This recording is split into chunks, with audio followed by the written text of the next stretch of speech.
Hey, good evening and welcome, fellow babies. It's midweek update on the Shills. We got operator Starsky, who's just a couple minutes late, but will be with us any minute, joining us. And we're going to take you through some of the happenings and what's going on in Russia's pathetic and absolutely horrific attempt to steal Ukraine. So I'm going to hand it right over to Aaron Reese here, and we'll do a little intro around the table, I guess, and whatnot, and we'll give Starsky a minute so we can get this done properly. What do you think?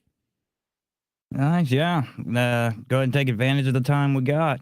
Hello, everybody. Let's go ahead and we'll just cover the ground rules really quickly first, get them out of the way before Starsky gets here.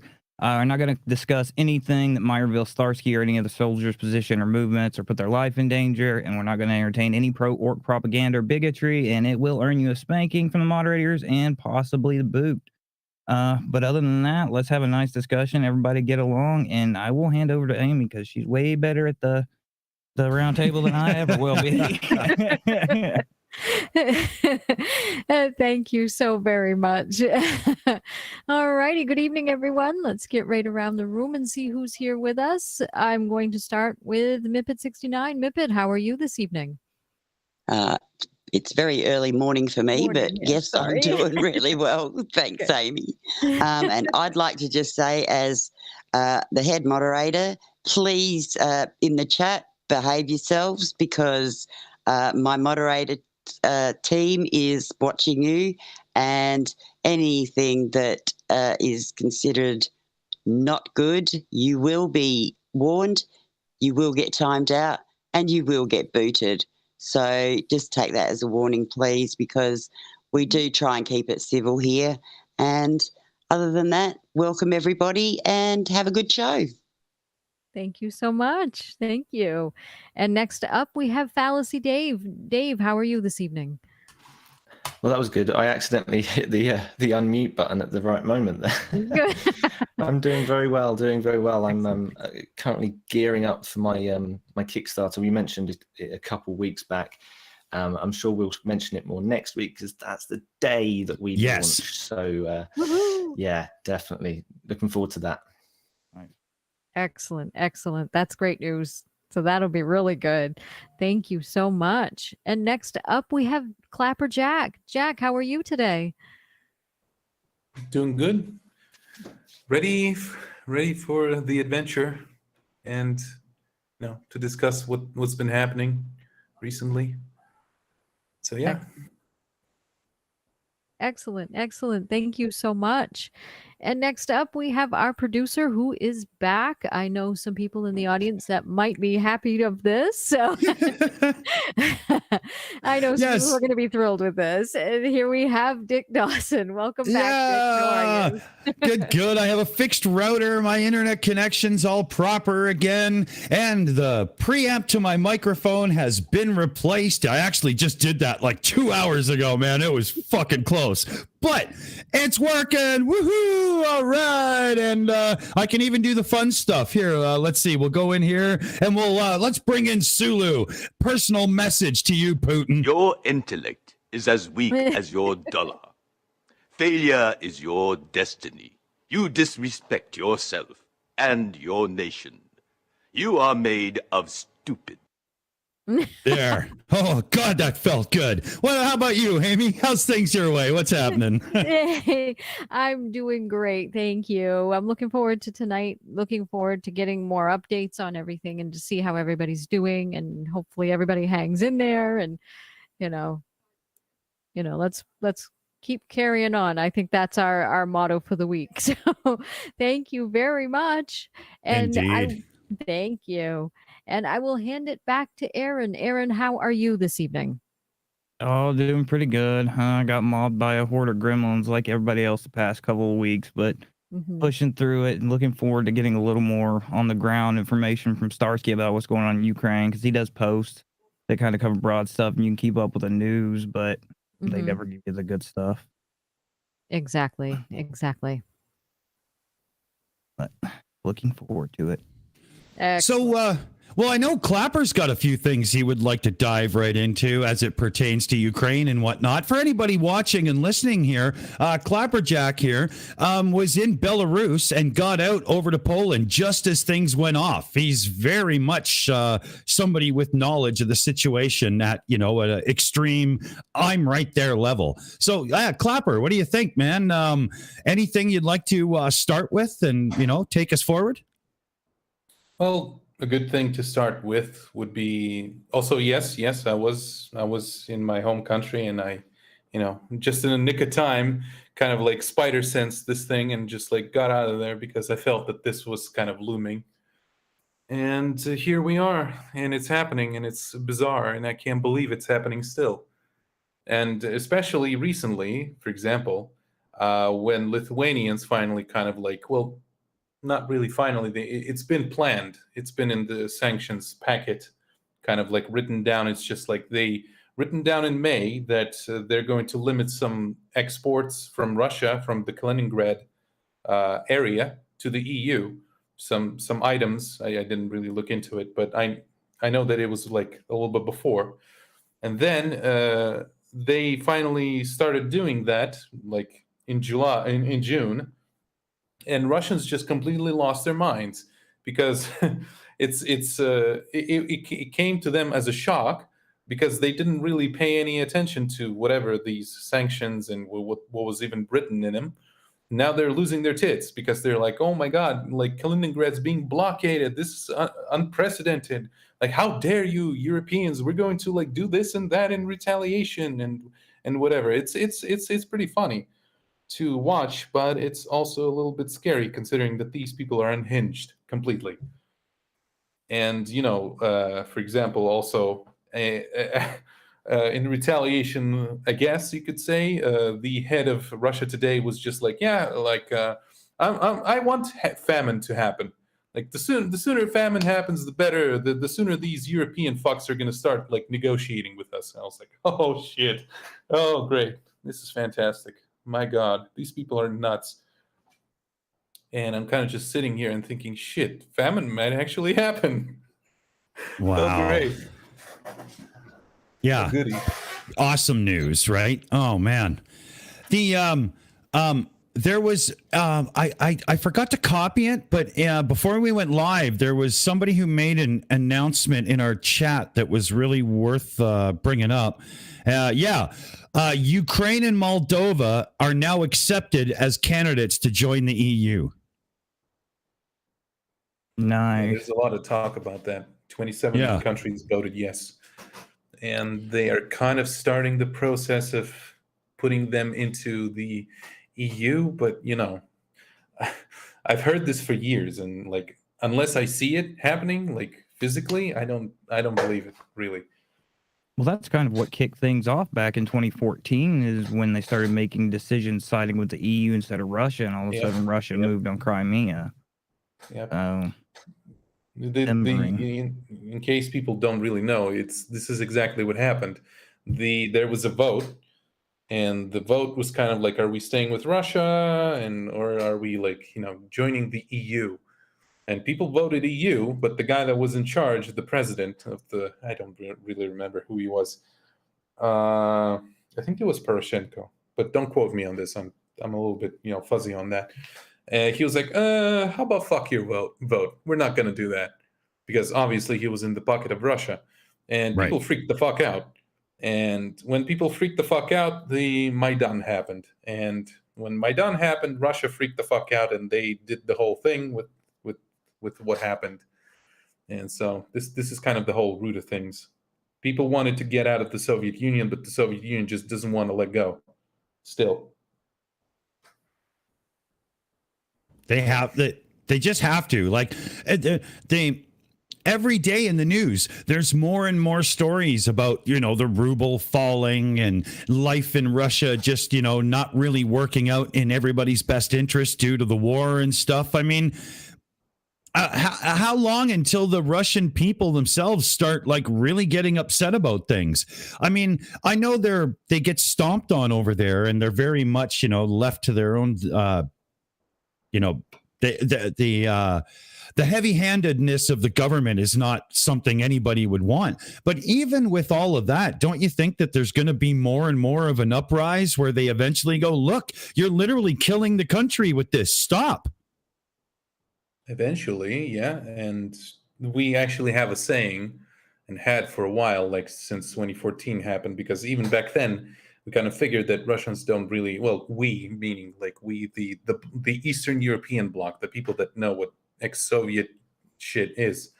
We were like, it seems like Russians are not going to understand that their government is full of shit until they actually, like, if they don't understand it through their head, they're going to understand it through their empty stomachs. And kind of like, it's kind of like shitty thing to say, but it's more of a logical observation rather than a, kind of a jab. Oh, they're morons. They're fucking stupid.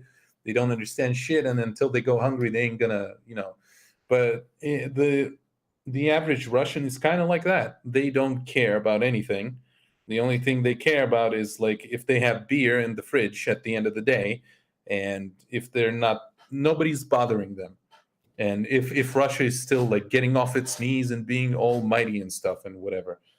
And yeah, it's kind of been building to that for a while now. So I hope that it's not going to come to that. And they actually but the Russians do have a lot of smart people. Don't get me wrong. Like it's just that there's not a lot of them, unfortunately. Yeah. Because the way that these countries kind of, the people that rule these countries, they understand that the more you allow people to develop mentally, the more you're going to get people that are aware that the government is screwing them, and the more they're going to, try to overthrow you. Yeah. Iron fist and all that. I mean, in this day and age with the access to information and whatnot, this overly heavy-handed approach just can't end well unless you've got a complete North Korea-like lockdown. But even they get information, right? Yeah. And that's true, because people get smarter through the internet. Because, I mean, if you go to school as a Russian or, I don't know, Belarusian or Ukrainian, let's take Ukraine back to the time where they were kind of like all of us, right?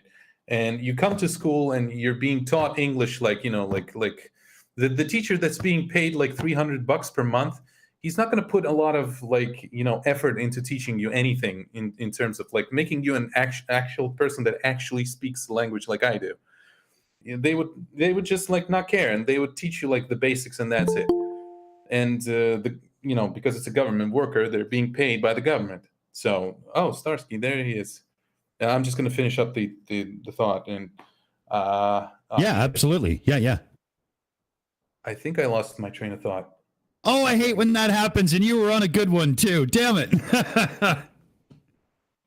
Oh yeah, the education system, the kind of like the idea that people are being dumbed down intentionally, and that's kind of also the problem, the biggest problem that we have. Yeah. Very much. And Starsky, a little bit late, but always welcome. How you doing, buddy? Good to see you again. Hi, everyone. Good to see you, too. We've had a small technical issues here because I was technically sleeping, but everything's fine. So, yeah, very, very happy to see you today. Oh, thanks, man. It's great to have you again. And for myself, I've kind of missed you because I was having some technical issues myself as well. So I've been looking forward to seeing you, That's great. We should turn right to yourself because you always have a few things that you want to cover and go over. And why don't you lead us off then, Starsky? Yeah, sure. So the main news of today is that Ukraine is now a candidate for the European Union. And yeah, we are discussing this a lot here in Ukraine. Of course, it's a great step towards free world and away from this Soviet gulag that we all hate with all our hearts. So yeah, so that's mainly the thing. I think that currently it's not as important as what happens on the front line, but that's very important to every Ukrainian. And we are so happy that all European countries, all the countries of the European Union decided to take us into this family, including those countries that at the beginning didn't want to do that. We're hesitating, but yeah, we are glad that Hungary were friendly enough, and we thank Hungary very much. And by the way, our presidents talked the other day, and I think that Hungary offered a possibility to transfer Ukrainian grain through its territory, which is fantastic, absolutely fantastic. I hope that it's gonna work. Yeah, and of course we are happy for our neighbors from Moldova. So yeah, that's mainly the news. All right, cool. It was kind of amazing that Victor actually changed his mind. That was a big surprise for me. Yeah, but I think it's not like nothing fantastic about this, because at some point you have to choose between your ambitions and like future for all of your for your country, future of your neighbors and stuff like that. I think that we will have a big and bright future together with our neighbors, and I think they all understand that their security is also strong Ukraine, developed Ukraine, European Ukraine. Well, hopefully, glad that he saw the big picture. Yeah, finally. Definitely. We're going to start grabbing some questions from the chat as well. So we'll be, trying to get as many as we can in. There's no way we can get them all, but we do try our best. Let's see here. Where do I even go now? Aaron, how about you take it for a second, Aaron? Because there's something glitching in the background I would like to fix. I'm trying to grab some. Mostly gotten comments so far, but I saw the update from yesterday. Actually, I just had a couple of questions about it. One of them is talking about the forced mobilization of the population in controlled Donbass, how they keep refilling the soldiers because they've lost over 34,000 men. Are those Ukrainian citizens, or are they the Russian-speaking citizens in what should be Ukrainian territory? So they are Ukrainian citizens that live on uncontrolled territories of Donbass. So we're talking about those artificially created republics, LPR, DPR, and they conduct forceful mobilization of those people. Of course, Russians claimed that their mission on Donbass was to save Donbass from Ukrainian militaries who bomb them every day and yada yada for 8 years.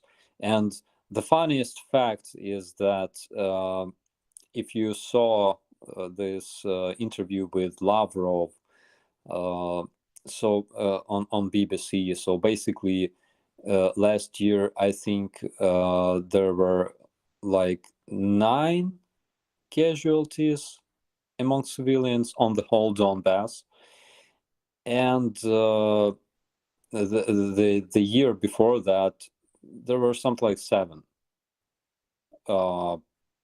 and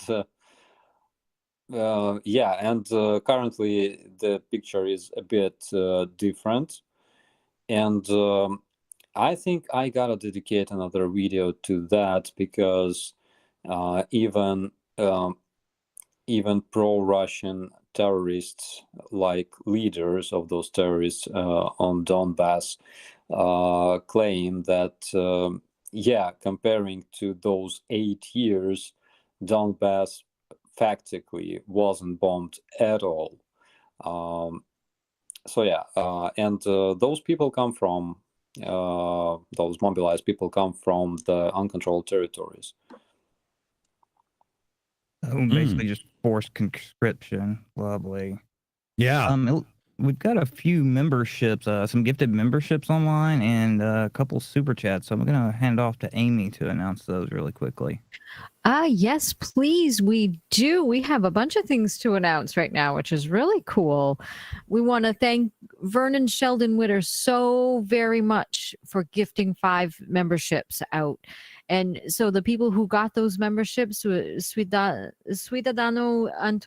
Antonino, George Prout, Springvale Light, Rodent of Anger, and Dr. Nimrod all got those gifted memberships. So thank you so much, Vernon. Wow. That's so appreciated. We can't thank you enough for that. That's amazing. Yeah, that blew me away to see. That was awesome. Thank you. Big time. Thanks. Absolutely. And welcome all the new members. Exactly. Thank you and welcome. And now we have the 2 super chats. The first one is from the Elmix for 10 euros. Says, Starsky, I love your channel and I wish Ukraine can de-orcify the occupied territories soon. Stay strong. And then Springvale Light for $2 American says, Starsky, what do you think about propaganda?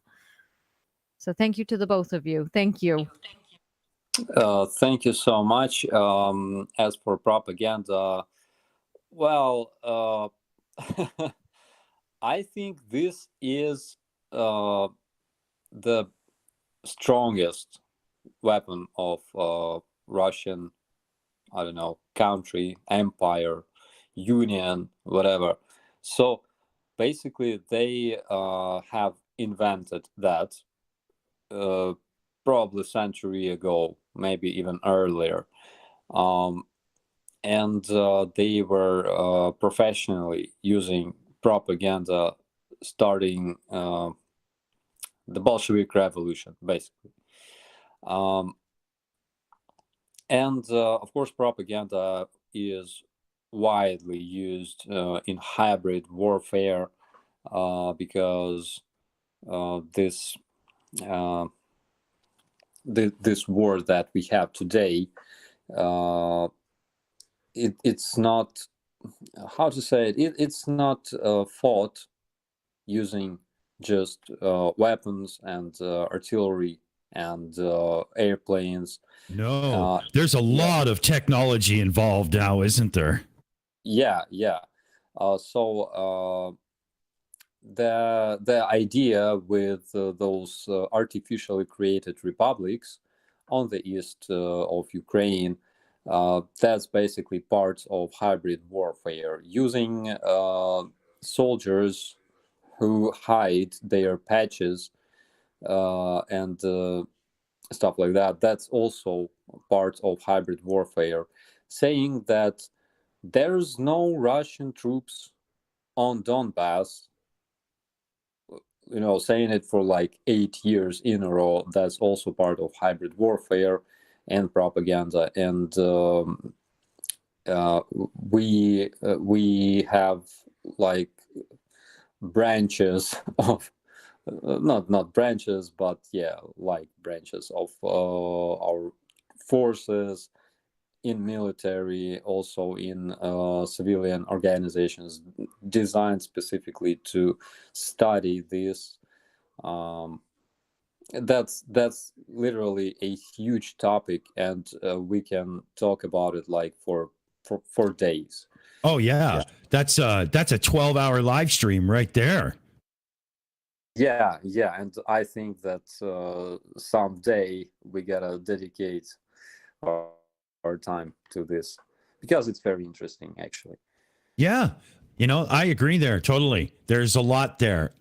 We have a couple of more, Aimee, if you want to help us get caught up there. Is she available? I hope so. I sure am. Yeah, sorry about that. Just clearing up some super chat stuff. So here we go. We've got some super chats. I'm stuck. There we go. We have two. We have one from Level 70 for Canadian $6.99. They're asking, please ask Starsky if all the Ukrainian troops managed to escape encirclement around Zolot. The Russians say they took them prisoners. And then we had a super chat from Jane E. Adair for £8.99. And she doesn't have a message, but if she has one that she would like highlighted, please let us know in the chat and we will make sure we get that read out. Thank you so much. Yeah, regarding Zolota, I think that they could take prisoners. I cannot tell you the exact number of those prisoned guys, but yeah, we got to learn more about it. But judging from again from Russian propaganda, you should always divide their number by 10. So yeah, if they claim that they have taken like thousands of prisoners, you gotta divide it by 10 at least. Yeah, they're really playing hardball with the disinformation. It's absolutely off the charts. It almost feels desperate. Well, we'll have to talk about that psychic black magician that Russia has over there that is predicting their victory. That is an interesting one. So yeah, they have something like shaman in Kremlin.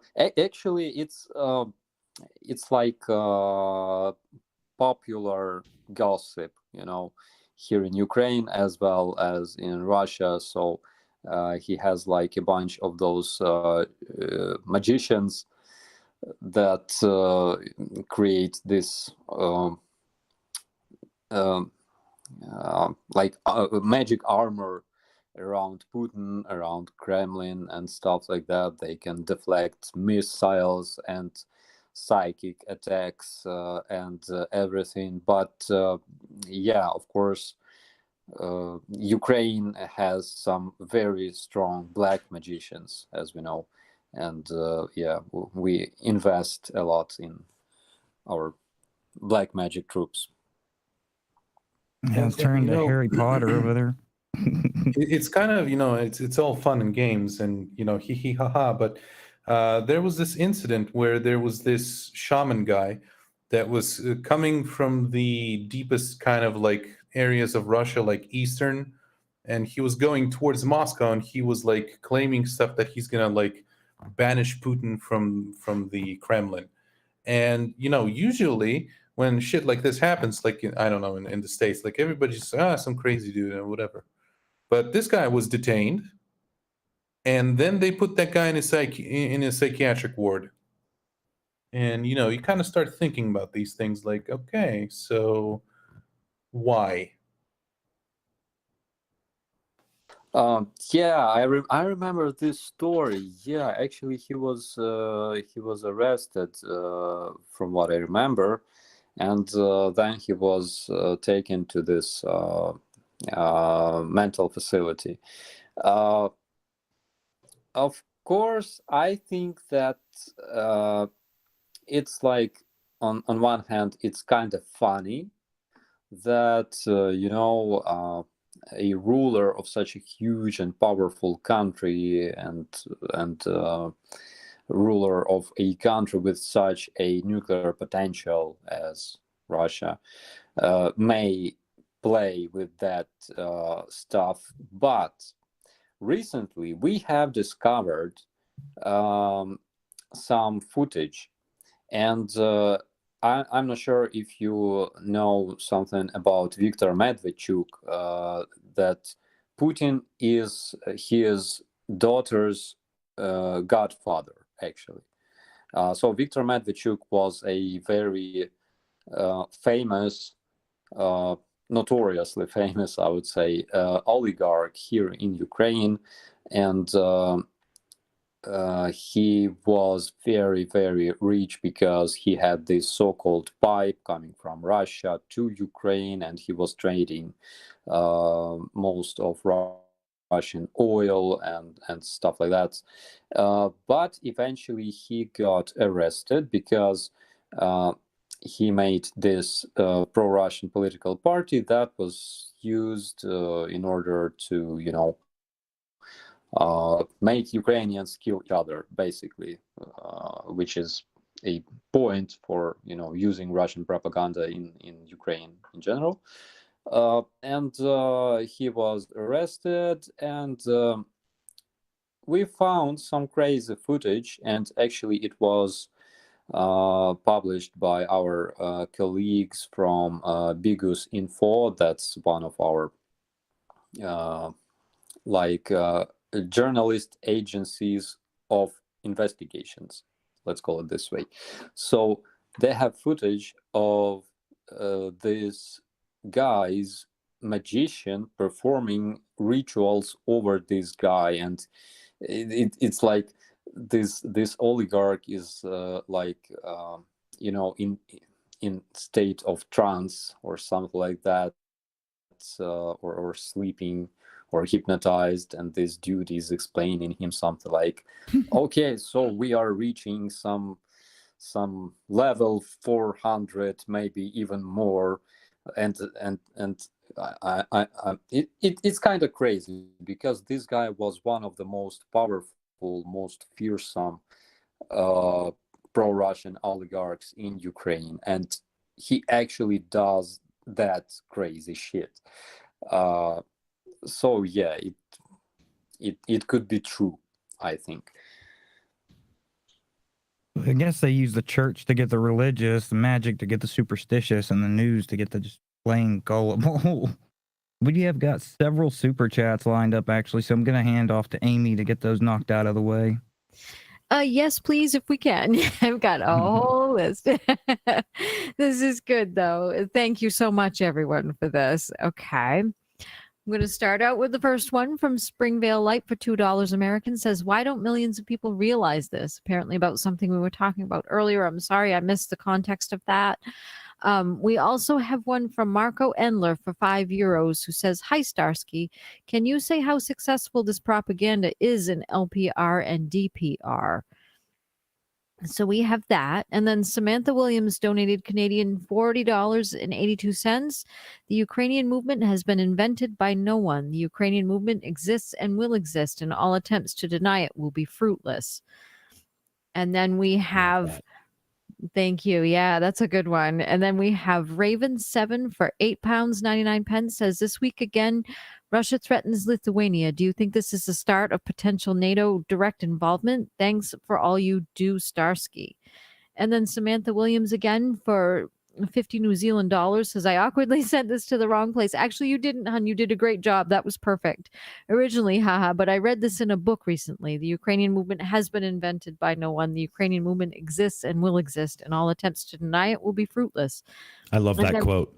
I do too. That's a beautiful quote. That's perfect. And that's awesome. Thank you so much. And then we have Rob Bertram for $9.99 US says, Operator Starsky, I heard a rumor that HIMARS have finally made it to Ukraine. Can you confirm? Slava Ukraini. Thank you so much, everyone. Thanks, everybody. Thank you for your questions, guys. They are very, very interesting and important because, yes, those HIMARS systems have arrived to Ukraine. It was already officially stated by, announced by our authorities, and what it means is that they made it to the front lines already days ago, because here in Ukraine we have this some kind of margin for security reasons that, whenever something happens, we only announce this like a couple of days later, usually, because because of black magic things. And as for Lithuania, I think that it's like, this Kaliningrad. I think that Russia will turn this Kaliningrad into a how you call it, like a scapegoat. Yeah. And they will show this. So they will never, they will never attack Lithuania, believe me. So they will use Kaliningrad to show their own citizens that you see how those Europeans despise our country, our people. They want to kill everybody with blockade, with famine, and stuff like that. I think they will turn this into part of their informational strategy, and they will. Yeah, so they will literally kill their people there with artificial famine, just to show how horrible are those Europeans. I think that this will happen like 100%. But of course, they will never attack Lithuania. For obvious reasons, they don't want to attack NATO. They have Ukraine for this purpose. As for the first question was regarding the propaganda in LPR, DPR. So is it effective in those uncontrolled territories of Donbass? So the answer is that because those uncontrolled territories exist in the first place, that's basically the result of Russian propaganda. So for years, they were pumping this information into their informational field that was including LPR and DPR, saying things like Ukrainian Nazi repress Russian-speaking people in Ukraine. And actually, in his latest interview to BBC, Lavrov said that try to take a walk in Kiev and speak Russian, and you will see that it's very dangerous, and shit like that.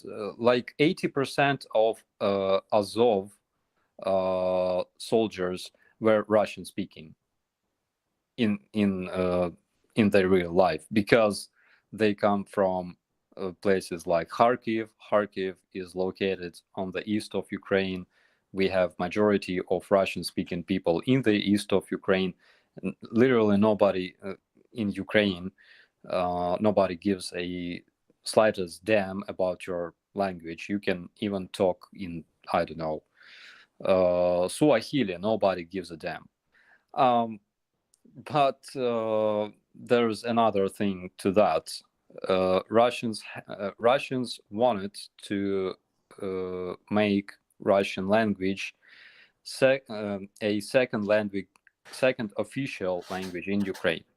They wanted that for years, so they pumped Ukrainian market with all kinds of Russian literature, Russian movies, Russian magazines, and we've had huge market, huge part of market in Ukraine that was artificially created to,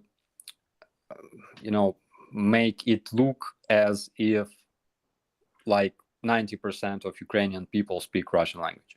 And I think that Clapperjack will agree with me on that, actually, because exactly the same thing happened in Belarus. Mm-hmm. I was kind of just wanted to get to that too.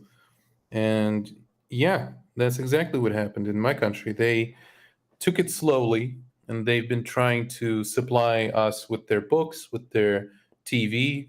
Like the biggest channel, the satellite dish channels were provided by NTV, and that's like the biggest branch back in the day that provided all their Russian channels. Russia Today wasn't even a thing back then. Russia One, etc., etc. And in 2014, that's when they cranked up all of that to 11. And that's the day that I actually, like, when they attacked Ukraine in 2014, and they started amping up the propaganda on TV, saying that they're like literally eating children. Oh my God, they crucified this little boy. Wow. They're just like, you know, evil people. And I was like, oh, so that's what Russians are actually like. And I turned off TV for good. Never turned back since. But the problem is that I'm smart. I'm a little bit more elevated. I'm not being arrogant. I'm just putting it as it is. And there are people that are a little bit more soft. Let's put it that way. Like, for example, my grandmother, that totally fell for it.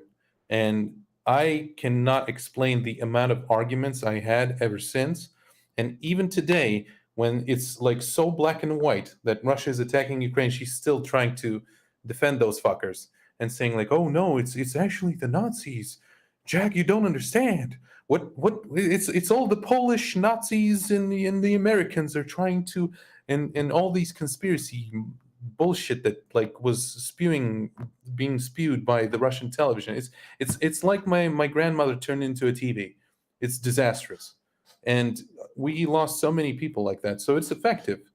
And now what they're doing is they're bringing freaking trucks with big ass televisions to places like Mariupol and play that shit there live. Whoa. And I just like when the first time I saw that, it's in the server, by the way, or just look on Twitter. And the first time I saw that, I was just like, fucking 1984 was a baby's tale. This shit is unreal. Wow. Yeah, it's slow and insidious. If they did it all at once, it would fall flat. But because they increase it slowly but surely, and the lies get a little bit bigger and a little bit bigger, they just talk them into it. You want to take care of that coffee, Dick, and then we'll hit some viewer questions? Yeah, we had a coffee contribution, that KOFI coffee place. We have one of those. It's in our description, and it just says Ko-Fi supporter. So I guess they wanted to be anonymous, and that's fine. But it was a $6 contribution. Thank you so much. Thank you. Love it. And yeah, we've had a good night already. So our weekly contribution to Ukraine humanitarian relief and whatnot is building well. Thank you very much, everybody. Yes, definitely. Nice. Thank you guys. All right, let's hit some viewer questions, and I'm gonna apologize on this because I may destroy the pronunciation, but it's from Demetrius Zigunovas. Starsky, please translate. What does Liuzo Sabaka Winoro Cyan mean? Dear God. Yeah, that one's a tough one. Yeah. Copy paste it in the chat, in the chat that we're having, in the internal chat. That would be easier to understand for us. In the Discord or in the chat room? No. I'll put it on the Google chat. Put it in there. Yeah. Oh, okay. You bring it. I'll switch to the window so it doesn't pop up.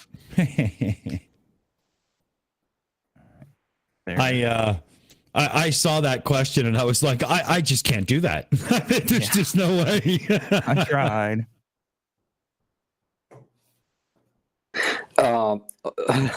So it's not the correct word. Correct word is svino sobaka, and this means set the words. Yeah, the svino sobaka is basically swine dog. Yeah. This is this is a how pig dog. Swine dog. This is how we call synonymous for Russian invaders here, because and we are not using that a lot anymore because we don't want to insult swines and dogs. Yeah, because comparing to pigs, they are so much worse, judging from what they do. Like in our barracks, I told you that already, and like whenever we are talking with other guys from other units, from with police, with policemen, and we're talking about all that garbage and feces that are found after Russians wherever they were. So only yesterday we were talking with those policemen about that. We were telling them about our discoveries made in our barracks after Russians, and they're like, "Oh yeah, that's their that's their like business card, you know." Business card of Russian army is like a pile of garbage and shit everywhere. And we were laughing, but basically that's the reality. So yeah. And here's my business card, sir. I'll be back later.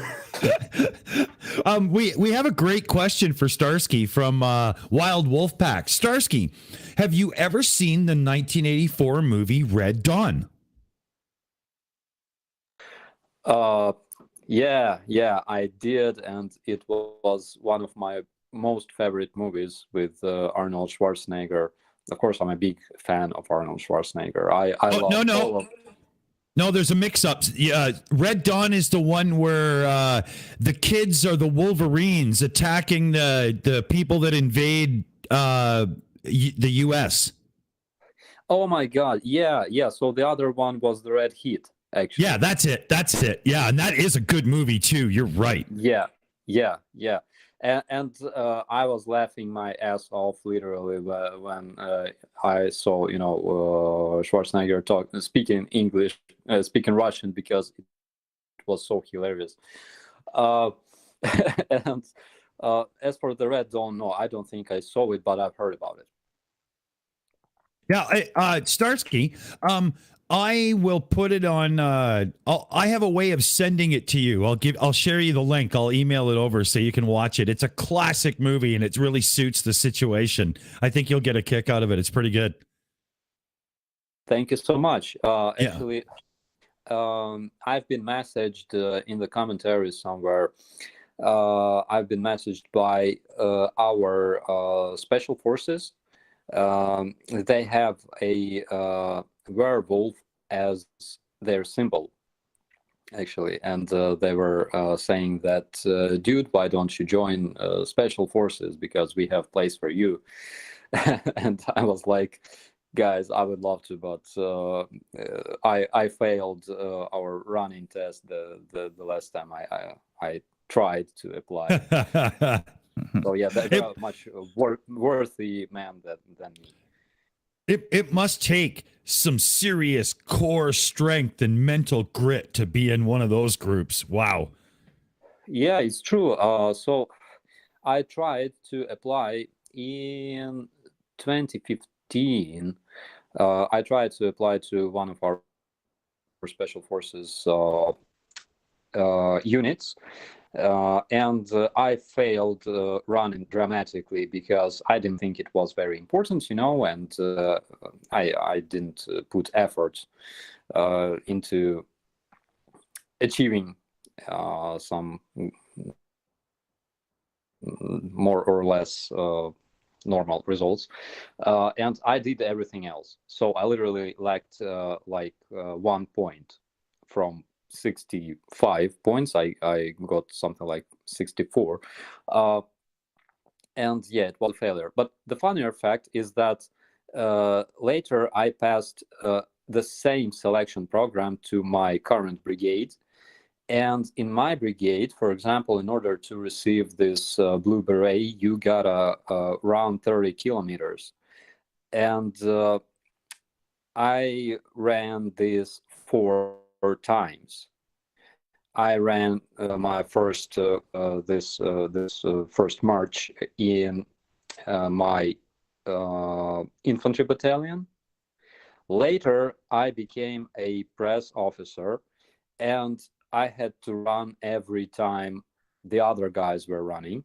So I ran 4 times, and it's like, when the guys run this distance, because I'm a press officer and I'm making a video, I gotta not only run with them, I gotta run around them. And yeah, we like running in my brigade. So Aaron, did you have some questions lined up? Is that where we're going next? Okay. Yeah, that was what I was gonna say. We got one from Dr. Nimrod. Does Starsky just want to rid Ukraine of all the orcs or unalive all Russians? I think he means in general. Can you repeat that question, please? Yeah, it may require a little bit of translation there. Does Starsky just want to rid Ukraine of all the orcs or unalive all Russians? In other words, you just want to push the Russians out of Ukraine, or do you just generally want to kill as many Russians as possible? That's a very tricky question there.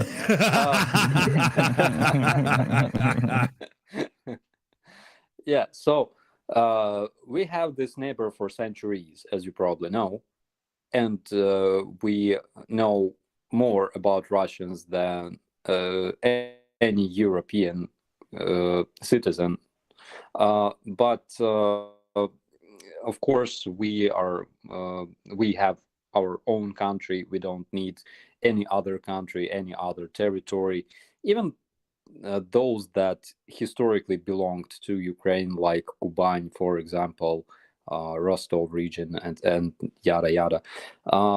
We have our own country. We respect the borders that were recognized by United Nations, and that's basically part of international law, right? International legislation. So the only country that gives no shit about those borders right now is basically Russian Federation. So we want our territories back, and we basically don't care how Russians will GTFO from those territories. We don't care how you fuck off as long as you fuck off. Yeah, exactly. As quickly as possible. Let's see. We've got Jane E. Adair. Do you think that the DPR will go ahead with executions, or is it specifically a propaganda publicity stunt looking for some money to save the POWs?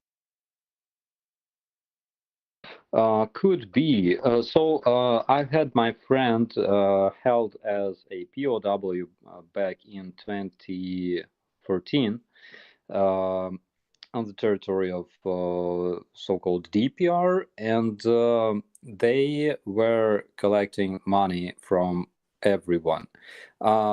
It's like they were basically taking hostages, and selling those hostages to their relatives who had money to, pay ransom. There's a bunch of documented cases. Basically, you can literally Google that. Okay. Yeah, go ahead, Jack. Do you have a question? More of a kind of additional thing to say about this whole thing, because those, last time I checked, those were British soldiers that are being like prepped for execution. Let's put it that way, right? I'm asking. I think a couple were. There were, as I recall, there were multiple nationalities, but so foreign, yeah. Yeah, the thing is, like, if it's unspeakable if they actually do execute them, and I don't know, if I was like, let's say, Great Britain or Boris, I just tell Russia straight up that if you do this shit, there will be no mercy, because I know that these things don't really work this way, but then again, it's the shit. How do I say this in English? I forgot. The people that serve the crown, right? And Prosecutor? No. Oh, Crown. Okay, yeah. In what so- capacity? I don't know. I mean, like the royal servants. Let's put it this way. Whatever. And I mean, you just gonna go up there and like, who gave you that right? Who the fuck are you? You know. Crown And- forces, according to Dr. Nimrod, is the term. Yes. Okay. I guess yes. And I mean, like, who the fuck are you? You came to that land uninvited. You're waging a war, and now you're just executing like fucking our people. Who the fuck are you, right? And like, I don't know. Those countries should like give them a warning, because that would make them shit themselves. That's for sure. And if Yeah. not, they're just gonna be emboldened. Like, oh, haha, we got your people. What you gonna do now? Huh? Oh, nothing. Okay. Bro, you not. remember, bro? Do you remember that parade of prisoners of war that took place in Donetsk in 2014? A little bit too far back, but maybe. Or was it 2015? So yeah, so basically they took, I think it was in 2015, so they took Ukrainian prisoners of war, Ukrainian soldiers. I think there was something like about 100 of them, mostly captured near Ilovaisk, and they made them walk that central street in Donbass, in Donetsk, and I think that it kind of tells a lot about those people. So we are making them a favor, calling them people. Actually, I think even animals don't do things like that. True.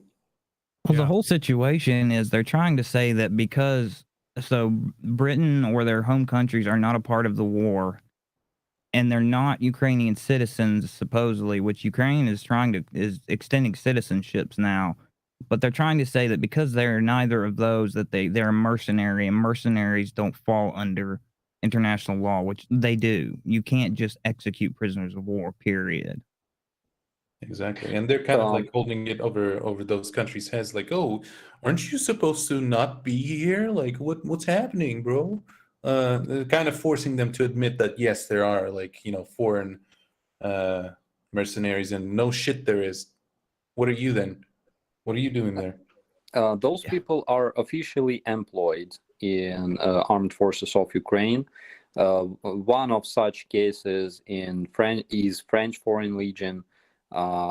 We cannot call those people mercenaries because they are officially employed servicemen, and a lot of them has Ukrainian citizenship. Yeah, they are combatants according to international legislation, and they are members of this combat, like official participants. Let's call it this way. But again, they are making this for one simple reason: to show their citizens of Russia, of those uncontrolled regions, that look what we do to those evil NATO forces that fight in Ukraine. We literally can execute them. We don't give a fuck, According to Zenith Dawn, it is 2 of them are American Ukrainian, 2 are British Ukrainian, and 1 is a Baltic national. But it looks like we've got some super chats built up, so I'm gonna toss it over to Aimee to clear those up really quickly. Yes, please. We have a couple things that we need to clear up, so this is good. Thank you. We have first, we've got to cover this. This is from Samantha Williams, and she's a new member. Welcome to Shill Apprentice. Welcome to the family. Thank you so much. Yay! It's brilliant. Thank you so much. That's great. And then we have a super chat from level 70 for Canadian $6.99 with a question that says, why does Ukraine keep exchanging Russian prisoners for civilians? Seems like a raw deal for Ukraine. Thank you so much. And there might be another one. Nope, all set. We're good. Thank you. Thank you so much, everyone. I'd like to chime in on that one to say that Ukraine standing up for the civilians to get them back like that actually looks real good on them. Starsky, what do you think? Yeah, it's true, because a lot of Ukrainian civilians were taken to as much as 66 concentration camps that were specifically created on the territory of Russia. Some of them are located very, very far from Ukraine. They are actually closer to countries like Canada and the United States than Ukraine. I'm talking about areas of Vladivostok, like far eastern part of Russia. And a lot of those people, they are held there as prisoners because either they have relatives among Ukrainian servicemen or some other connections. And there's a lot of children among them as well. So according to our information, there was like something like 6,000 Ukrainian children. I saw another number. Not sure whether it's true, because there was something like 100,000 Ukrainian children, including those from occupied regions of Donbass. But yeah, of course, it's a war crime, because that's basically deportation of ethnic group. That's scary sounding, like World War II shit. Oh man. Deportation of civil population, ethnic population, like they did to Crimean Tatars in 1944. Yes, we are, of course, very interested in returning those civilians. But again, there are cases when, we make a deal to exchange their soldiers for our soldiers, and instead of our soldiers, we receive civilians that lived, for example, on the territory of on the uncontrolled territory of Donbass, things like that.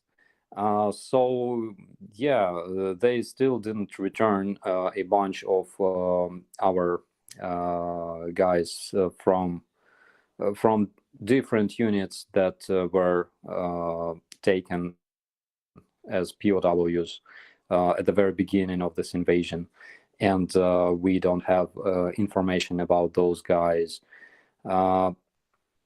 So yeah, but of course we are interested in returning all Ukrainians back to Ukraine, no matter whether they are soldiers or civilians, because every citizen is. I think that speaks volumes about the Ukrainian people as a whole. Like, what we're concerned about is getting our people back. Never mind who's who and what's what. Let's just get them fucking home. Yes, this is true. A lot of Ukrainians that were taken to, that were quote unquote evacuated to Russia, and they were taken to some distant regions of Russia, and they were released.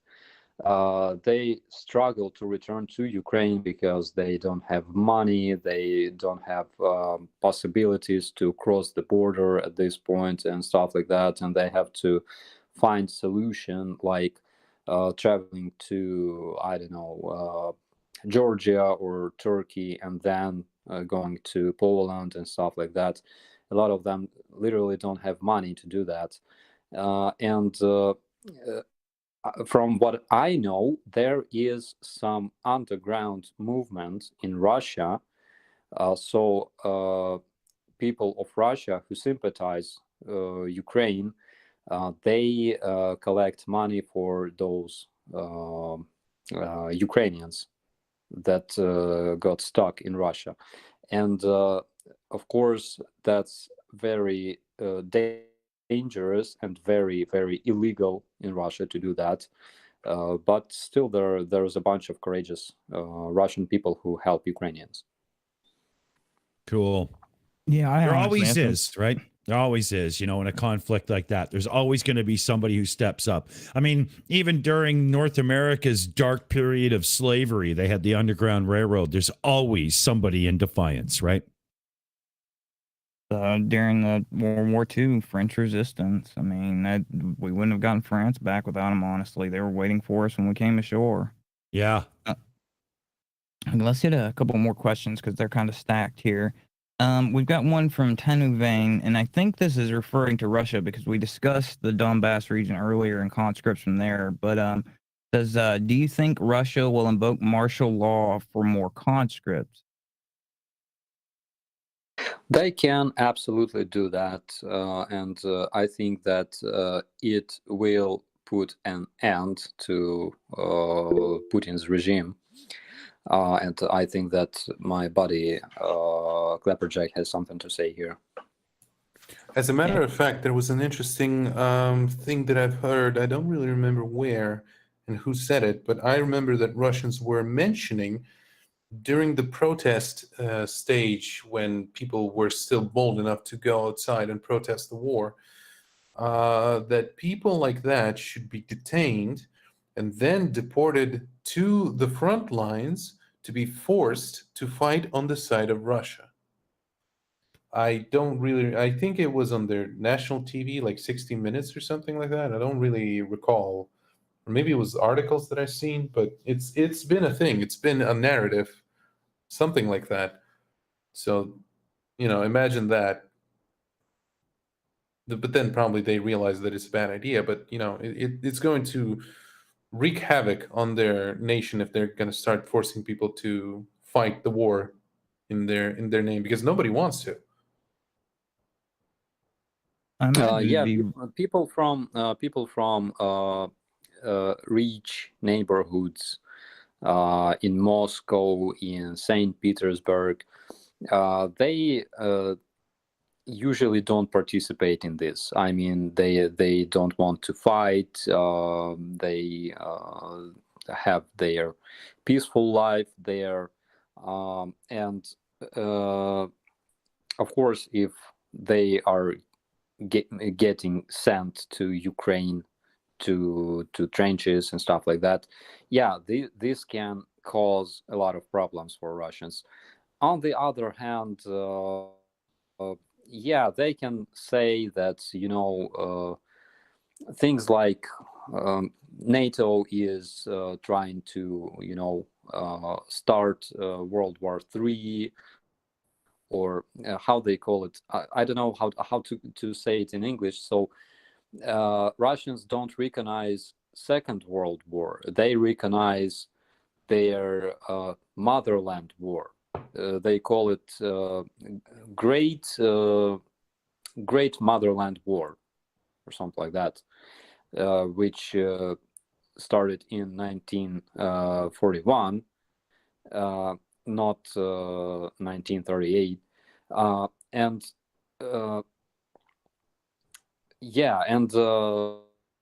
basically they can announce another one, and they can start mobilizing people. Yeah, because you got to remember, Russians were the ones that were actually partnering with the German Nazis up until the Germans decided to gamble and tried to take Russia as well, and then they were like, oh my god, it's the Second World War, we're being attacked, bro. This is please help us, somebody, America, please send us stuff and tanks and equipment and food, please, and boots. Yeah, funniest fact is that Russians don't want to remember things like mutual parades of Red Army and German Army in Poland, for example. They don't want to remember things like land lease, and Putin likes to state a lot that Russia would win this war without land lease, without help of allies and things like that, which is funny. I imagine the whole thing would play out really similar to the draft during the Vietnam War in America. That was the thing that led us to pull out of it, is they were sending troops over unwillingly. The rich got out of it through various means, but the general population got pissed and basically eventually put an end to it. Speaking of that, by the way, like in terms of like rich fucks in Moscow, for example, the government ain't dumb. So what they've been doing, the Russians and my government as well, because I have some firsthand accounts from people I know that have been telling me this. What they do is they take, they leave alone the people that are living in the big cities. You know, like for example, in my country it's Minsk, and in Russia it's St. Petersburg, Moscow. What else? Whatever, the big ones. They try to, sidestep those, because they know if they try to touch those people, it's going to be the end of their funny little war. So they try to walk around and try to enlist people from rural areas and like the satellite towns, and the places that people are not going to make a stink about it. And even if they do, they can just brush them off, and it's not going to be a problem. And right now, like there were some, says of people being like, accounted for, like who can being enlisted in the army in my country, for example. And those are not very nice little, those bells are ringing, and I'm not liking them at all. And in Russia, I can imagine it's even worse, because I know, like we all know for a fact, that the Far Eastern people are being like taken into the army the most. That's why we see a lot of people with like Asian kind of like faces in Ukraine being fighting on the side of Russia. Yeah, that's what I tried to say, that we have a lot of people from Buryatia, Yakutia, and other distant areas of Russia, South Ossetia, Abkhazia, and stuff like that, occupied Chechnya. We have a lot of those. Like yesterday, again, we were talking to those policemen from Irpin, and they said that, yeah, it's so crazy. It's like those invaders from Buryatia were asking locals where can they find toilets, and locals were showing them toilets, and they didn't know how to use it because they didn't see anything like that, and that's probably the reason why they steal a lot of toilets. But it's crazy, those poor people from distant areas that are taken to this war, that are forcefully enlisted, or like literally taken on the streets. That's crazy. That's madness in my opinion. Well, speaking of, we've through the background of the Shills News Network, I have an unbelievable announcement to make. The Russians have voted, and they have decided to change their national anthem, and I'm going to play you the new one right now. There you go. The Russians have spoken, and they know that they are the failure that is Windows. I love it. We've got a few super chats to catch up on, so we're going to turn it over to Aimee and see if we can't get everything caught up. Yes, please.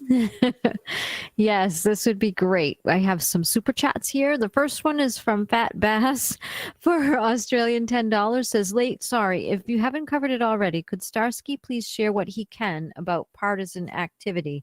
Thank you in advance. Then Ungato for $10 American says, have Ukraine leadership, President Zelensky, formed an official rules of engagement and mission statement? I mean, defend and destroy machines of war, a document. And then we have Autistic Shill for Canadian $20, says for Starsky, and in honor of my husband's cousin, Andrei Fedish, who died fighting for Ukraine March 1st, 2022. Thank you for you and your bravery, Starsky. Thank you so much, everyone. And I'm very sorry for your loss, Autistic Shill. Thank you very much. Very much. Yeah. Yes, sorry for your loss. And we will never forget the heroes who gave their lives protecting Ukraine. Of course, we have a law that was adopted here in Ukraine that every day at 9 a.m. We remember those soldiers who died, those civilians who died in this war. We have minute of silence every day on 9 a.m. in the morning. As for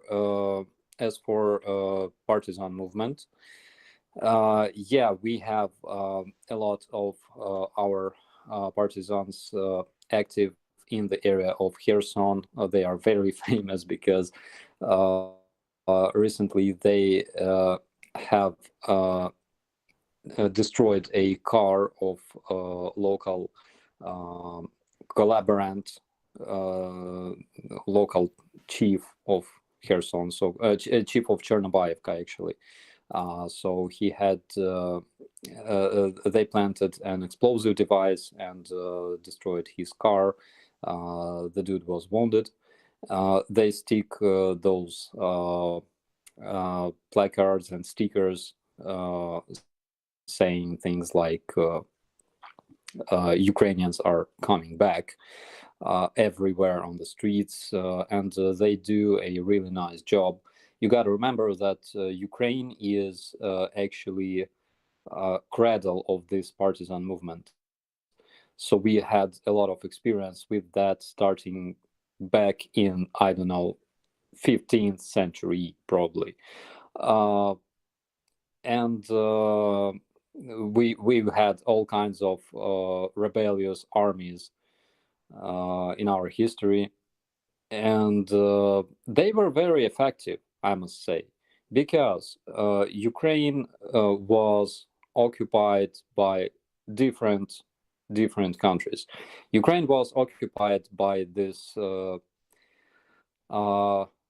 Golden Horde, right? And it was like 1,000 years ago. There is no Golden Horde, but there's Ukraine. So Ukraine was occupied by Russian Empire for centuries. There's no Russian Empire, but there's Ukraine. Then Ukraine was occupied by Bolsheviks. There's no Bolsheviks, but there's Ukraine. And then there was Third Reich. Again, it doesn't exist. Ukraine does exist. And then it was occupied by Soviet Union. Of course, as we know, Soviet Union doesn't exist anymore, but there's Ukraine. And I think that this we will keep this tendency, running. So and what was the second? So the question regarding the rules of engagement. From what I know, the most recent legislation that was adopted in Ukraine was regarding POWs.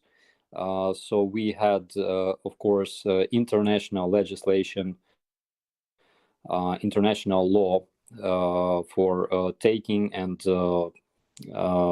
taking care of POWs. And currently we have adopted that on the level of Ukraine. So basically we have the same law, and it's like it was like adopted like probably a week ago. regarding taking POWs, taking care of those POWs, and things like that. So we have like instructions of managing POWs. We have to take all of their information. We have to pass it to our services that will contact the enemy and pass this information to enemies and basically things like that. So yeah, of course we have a lot of those SOPs, so to say. Okay, we've got a question. It's from Annette from CA. I imagine that's from California. Why not, at the Shills, why not do a collaboration with Matt from Demolition Ranch for gear or animal humane donations? Plus, he has connections to getting the gear, including guns, etc., and he's an animal vet. Have you seen his stuff? Yeah. Yeah, it's a good shout. I like the idea. I think we're going to act on that for sure. Thank you very much. He is my idol. That dude is absolutely hilarious.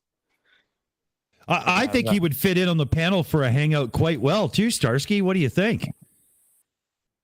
I agree with my both hands. Yeah, we ought to do that then. Good shout. Thanks. Thank you very much. Let's see. We've got one from George Prout. Do those in the separatist region realize that issuing the death sentence to Ukrainian soldiers, regardless of nationality, means that their future war crime trial is already well documented? It's like this situation in general is like taking a credit. Jack, can you help me with this? Брать кредит. To take a loan. Yeah. So it's like taking a loan. So at first you feel happy, you feel powerful, you can buy stuff, and it's like very convenient and shit. But later you have to pay it out actually, and you don't feel very good for quite a while, because you're taking the money that don't belong to you, and then you have to give out your own money. And that's basically the situation that we see today, not only with those separatists, but with Russians in general, because after all this crap is finished, they will have to face the reality, and they will have to understand that they have to pay for everything they've done, and everything is documented, everything is analyzed. There's like thousands of evidence collected by international investigators, and that's no joke. They will have to pay for that. Hey, go ahead, Jack. About the consequences of things, like usually also these people don't really think ahead. They don't care. They don't understand sometimes that there are going to be consequences for things that they do, because so far they've been doing things and doing things and doing things, and real consequences never came. The amount of times that Putin tried to land grab and nobody did anything of significance to him. And the same is happening to my guy, for example, because he always says things, always makes provocative statements, always says that does something fucked up, and he never gets consequences. And because he never gets consequences, he just keeps on having the same kind of, lifestyle. And unfortunately, like, he was able to get away with it because he's a fucking nobody, let's be frank. But Russia, they did something like on a magnitude of Hitler, and now consequences are coming, and they're gonna come crashing down like a pile of bricks on their head, eventually. I hope. Yeah, I agree on that. And for example, the situation with the trading blockade of Kaliningrad. So Russians trying to to say or to make it look as if, all of the sudden those gay European evil forces decided that's the thing, by the way. Yeah, somebody doesn't know. So they usually call it gay rope, they're trying to make it look as if they decided all of a sudden to make this blockade and block their civilians and stuff like that. But they were warned about this probably back in March, when those sanctions were adopted by different countries. They were warned about such consequences, so they knew about it coming. Good show. Yes, sir. Let's jump down here. This one. So I'm going to do my best to translate this question. It's kind of broken into 2 parts. There's a rumor on the street. This is from Hey MJ.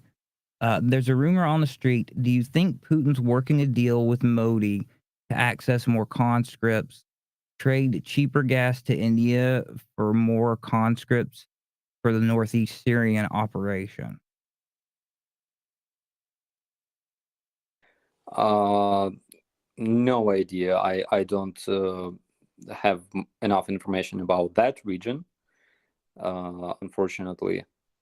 So I don't think that I can answer this question. Okay.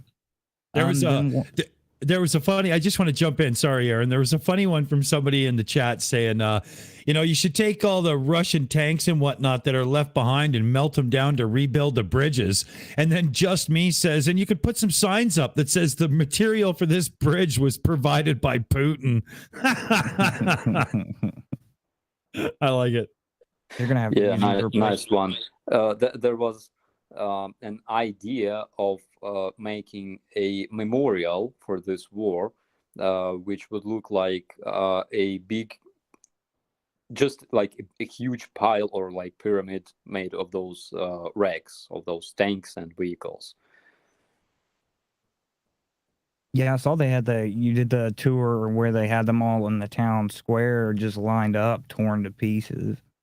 Then again, you might have to use all the metal to replace the washing machines at the current rate. Okay, so from Bravos at Operator Starsky, do you know anything about Dennis' special show tomorrow? Probably we're talking about Denis Davidov. Yeah, I would think. Yeah. Wait and see. You will see everything. Oh, cool. Nice. Get your notifications ready, people. Oh, yeah. A reaction video. From Allison Tomasic. Can you tell us, please, about the journalist that they just executed? The Russians executed? Excuse me? It's saying, can you... Go ahead. No, I don't think that I've heard about it. But yeah, we gotta monitor the news. Okay. I'm trying to circulate a little bit here through the different questions. Al Jazeera seems to be reporting this in the Independent, but Ukrainian journalists executed and possibly tortured by Russian soldiers. That's 1 day ago. Yikes. A veteran Ukrainian journalist. Well, what's his name, though? Well, we'll look into it, I guess. Yeah. Okay. Yeah, that's not good to say the least. Let's see. Evidence suggests that Mark Levin was killed by bullets fired at close range while he was already on the ground. Mark Levin was executed in Irpin, from what I know. He was one of our friends. He was like friend of my friends. Yeah, and like apparently he was in the list of those people that were supposed to be executed during this invasion. So we have evidence that Russian invaders made a list of Ukrainian activists, journalists, politicians that were supposed to be executed during first days of invasion. That's the reason why a lot of my friends, for example, from media, from press, they had to take refuge in other parts of Ukraine or other countries during the first days, because they were messaged by our security service, who told them that they will die if they are captured. Only scumbags kill journalists and medical staff. It just shows Totally. you how horrific The they fuck? are. Welcome Fear to the Russia. truth. We you know, this is what you get when you play games like that. Could it be Satan? Yeah, I think so. Mm-hmm. From Hoobs, Mr. Groove, do you think Ukrainian government are broadcasting enough about surrendering and offering payment of, sorry, I'm trying to read the figure, $30,000 to Russian soldiers? You can dial 2402 and surrender. Have you heard anything about this? There was information like that like months ago. And actually it worked. We have a bunch of cases when Russian, for example, Russian tankists would give up their tanks or other vehicles and receive protection from the state. We also made an announcement for Russian pilots to, with the instruction of how to give up together with their aircraft. And they would receive $500,000 for an intact helicopter and $1 million for intact airplane. And of course, they would be given a protection from the state and citizenship and stuff like that. I'm not sure whether we already have those aircrafts. But this was announced like officially, and those pilots were given like frequencies to contact, the staff of the airport where they would prefer to land. So that's the reality actually. Of course, we have only I think one or two cases of those Russian soldiers who gave up their vehicles that were shown on the TV, because there's this program of protecting those people, and I think that it would be wise to conceal their true names and faces and stuff like that. That's why we don't show a lot of that on the TV. Okay, it's when we were in the war in Iraq, the first war, we handed out cards. They surrendered, so many of them surrendered. We were handing out cards and instructing them in Arabic how to surrender. It's lost cause. You get easy converts. Yeah, that makes sense. Did you want to have a go, Dave? You haven't said anything yet, and you're usually a talkative one. Yeah, I'm surprised. Yeah. It's flowed really well. That's why I wanted to connect our audiences again by reminding them of what's being lost, as I try to do every week. So Ukraine is home to various World Heritage sites and the odd abandoned ghost town, that sort of thing. I'm hinting at Chernobyl there, but it's well known for its natural beauty. And so, do you think that stealing an abundance of natural resources serves as any motivation for the invasion at all?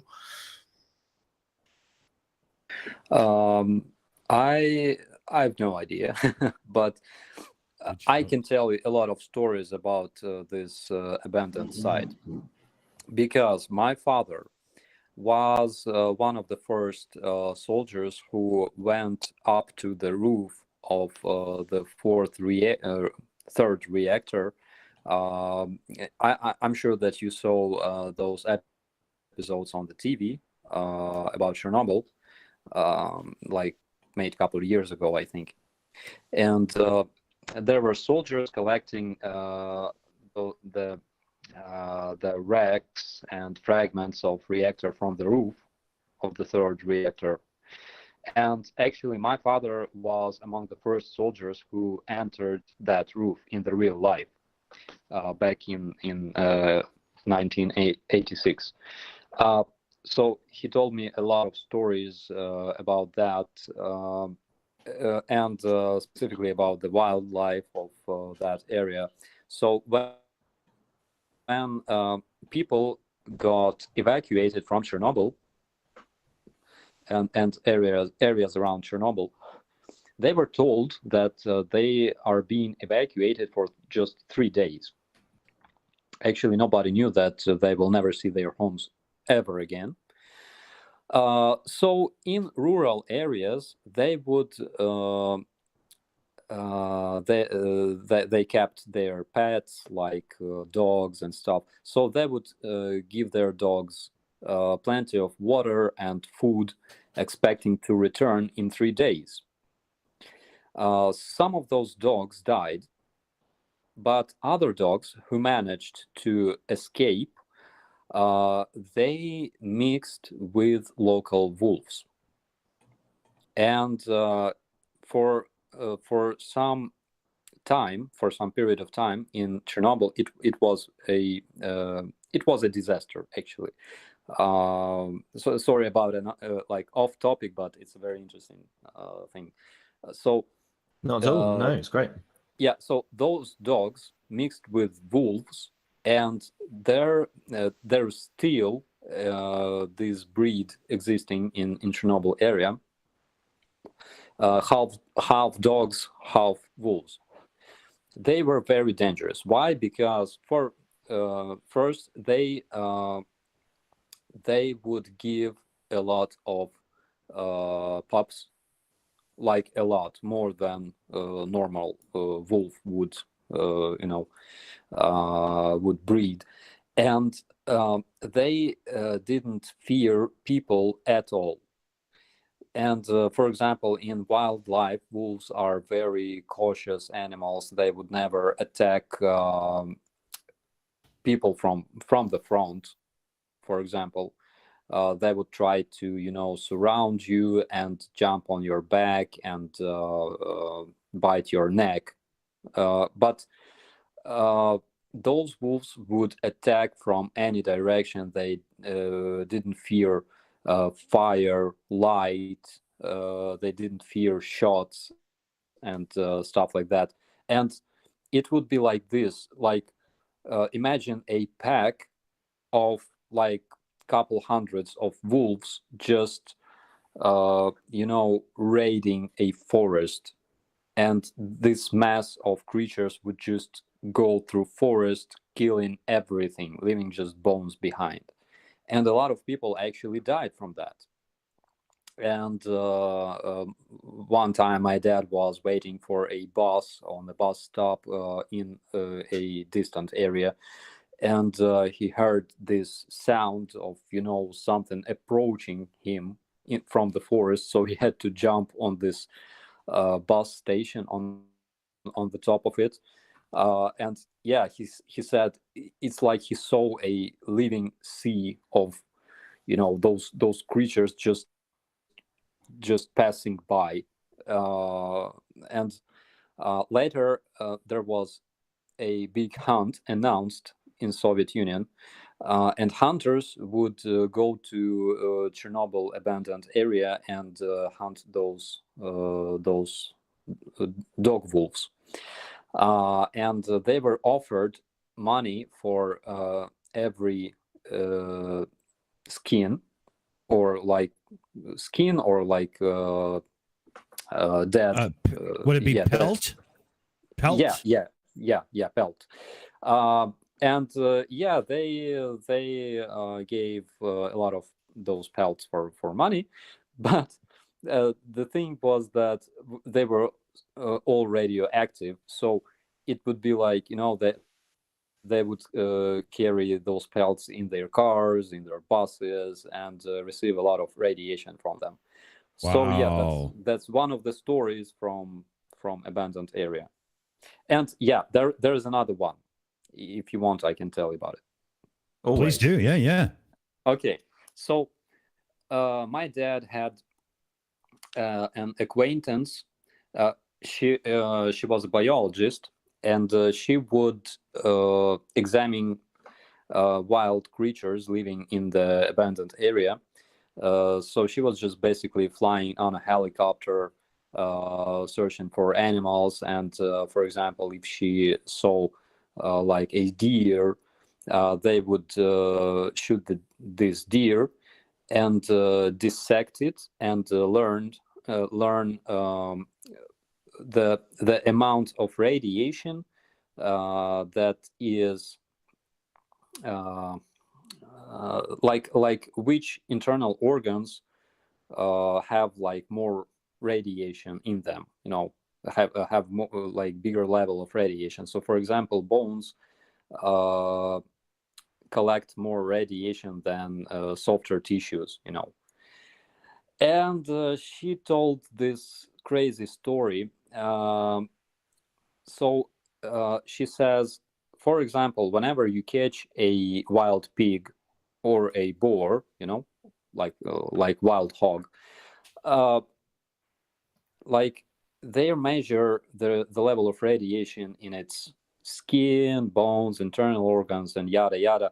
And she says the craziest fact is that the fat of those pigs contains almost zero radiation. Wow. Yeah.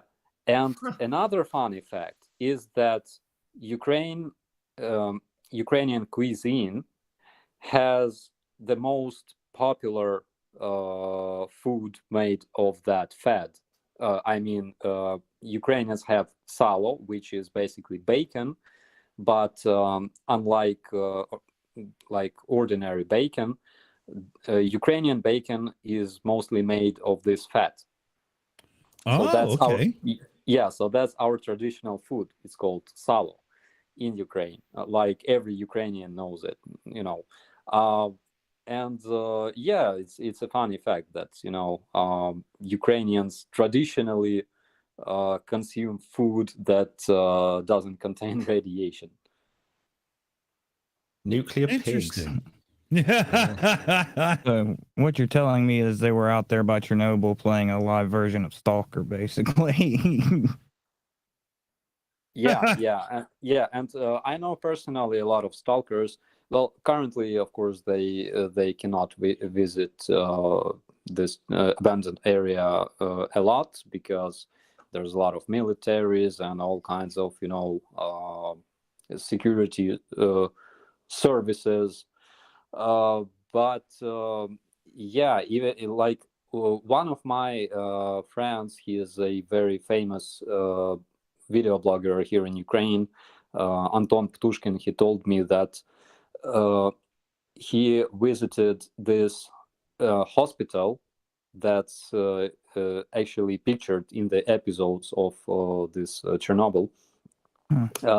He visited this hospital and he saw those clothes of firefighters that were so much radioactive that they were stored in the basement of this hospital, and nobody even approached those boots and gloves and stuff like that, like for years, because it's dangerous to even stay close to that pile.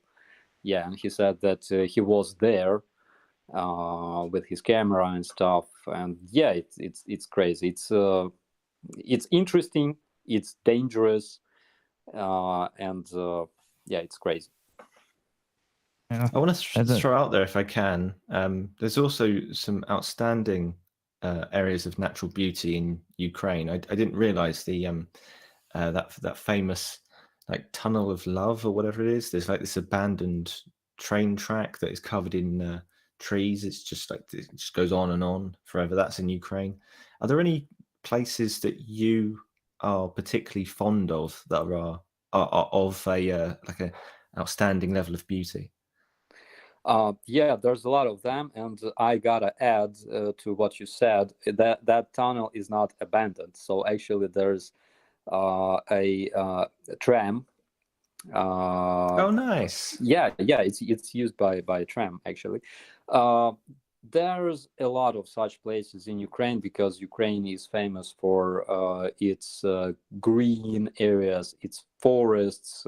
We have all kinds of landscapes, including deserts in Ukraine. So we have everything from like mountains to seashores to deserts, like everything you can imagine. So if you like ski, you can go to you can visit Carpathian Mountains in the west of Ukraine. If you like to chill on the beach, you can find all kinds of that in Ukraine as well, because we have this huge river that separates Ukraine in two parts, and there's beaches there, and there's also Black Sea, Azov Sea that is currently occupied, of course. We have a lot of those. I need like 2 hours trying to name every awesome location in Ukraine, because there's like a lot of them. Even in Kiev, if you're in Kiev, you have to spend 5 days at least to travel around its most awesome locations, because like every meter of Kiev has its own history. Be a nice vacation spot once we kick the damn Russians out and clean up after them. Oh, yeah. We got a few super chats on board, so I'm gonna go ahead and hand off to Aimee to take care of those. Is Aimee handy? Yep. Yes, I am. Sorry, I have to stay muted because my son makes a lot of noise in the background. So, so that's why we do that. Thank you. So what I'm going to do is I'm going to go through all our super chats, and I'm going to read this one first. It's from Ether Joe for 505 for $5 American. Says, U.S. citizen here.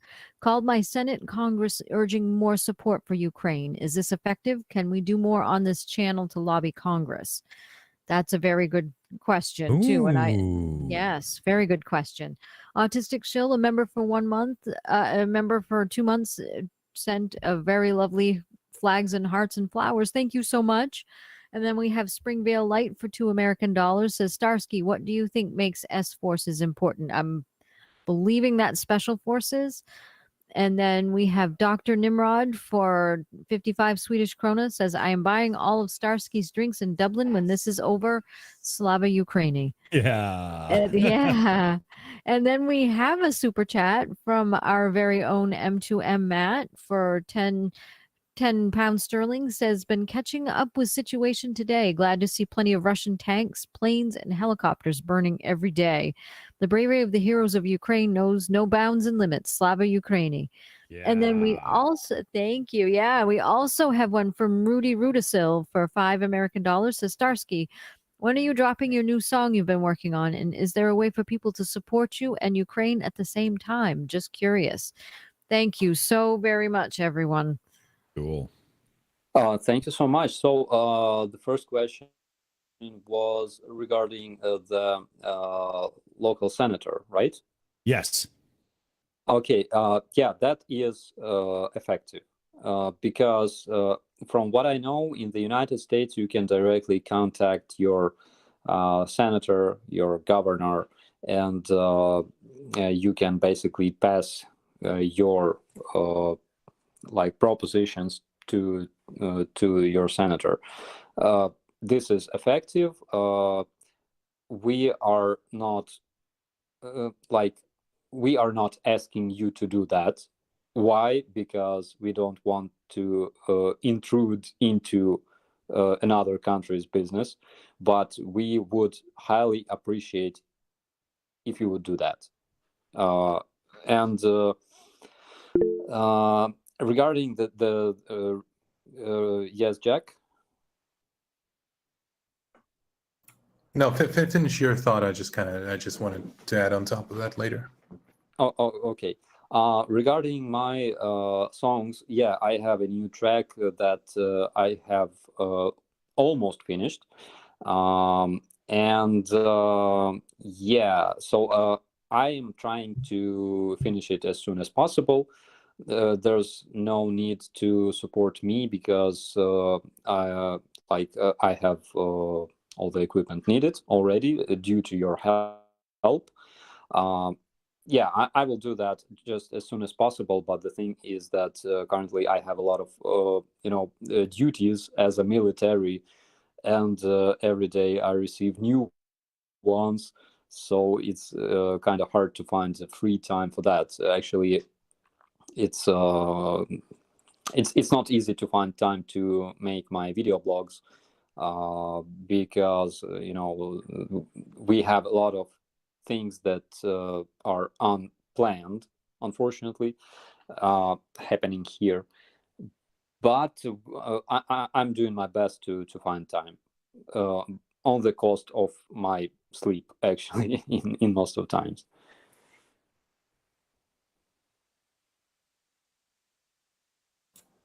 Yeah, kind of to like the thing that I wanted to add, like there's been a shift in sort of perspective of people that live like in the West, quote unquote, because before there was like people could not be bothered. Like, oh yeah, there's like I'm gonna be like super frank right now, like super truthful. Like people couldn't care less. Oh, like there's something happening in Ukraine in 2014. Yeah, Putin's like, yeah, he's kind of a dick, but like, Donald Trump, that's more important. Like something else. Like insert reason to be distracted, but you can't be distracted anymore. It came to a point that like you should be bothered by it, because if Ukraine loses, if we lose Belarus, and if Putin somehow gets the leverage, so some kind of win in this whole thing is just going to keep on going and going and going until there's not going to be a stop to this. It's going to get to a point where everybody's going to get involved, and like you should get involved at least a little bit, and like you are already, like we've seen it from our side, because there's a lot of movement, a lot of even people like Macron, that's been calling Putin like 15 times a day and like making those cringy ass photo shoots. Even he got off his ass and went to Ukraine and met Zelensky and finally said that yes, we're going to help. There's a major shift, but you don't please don't be like don't like, oh, that's it, no, good.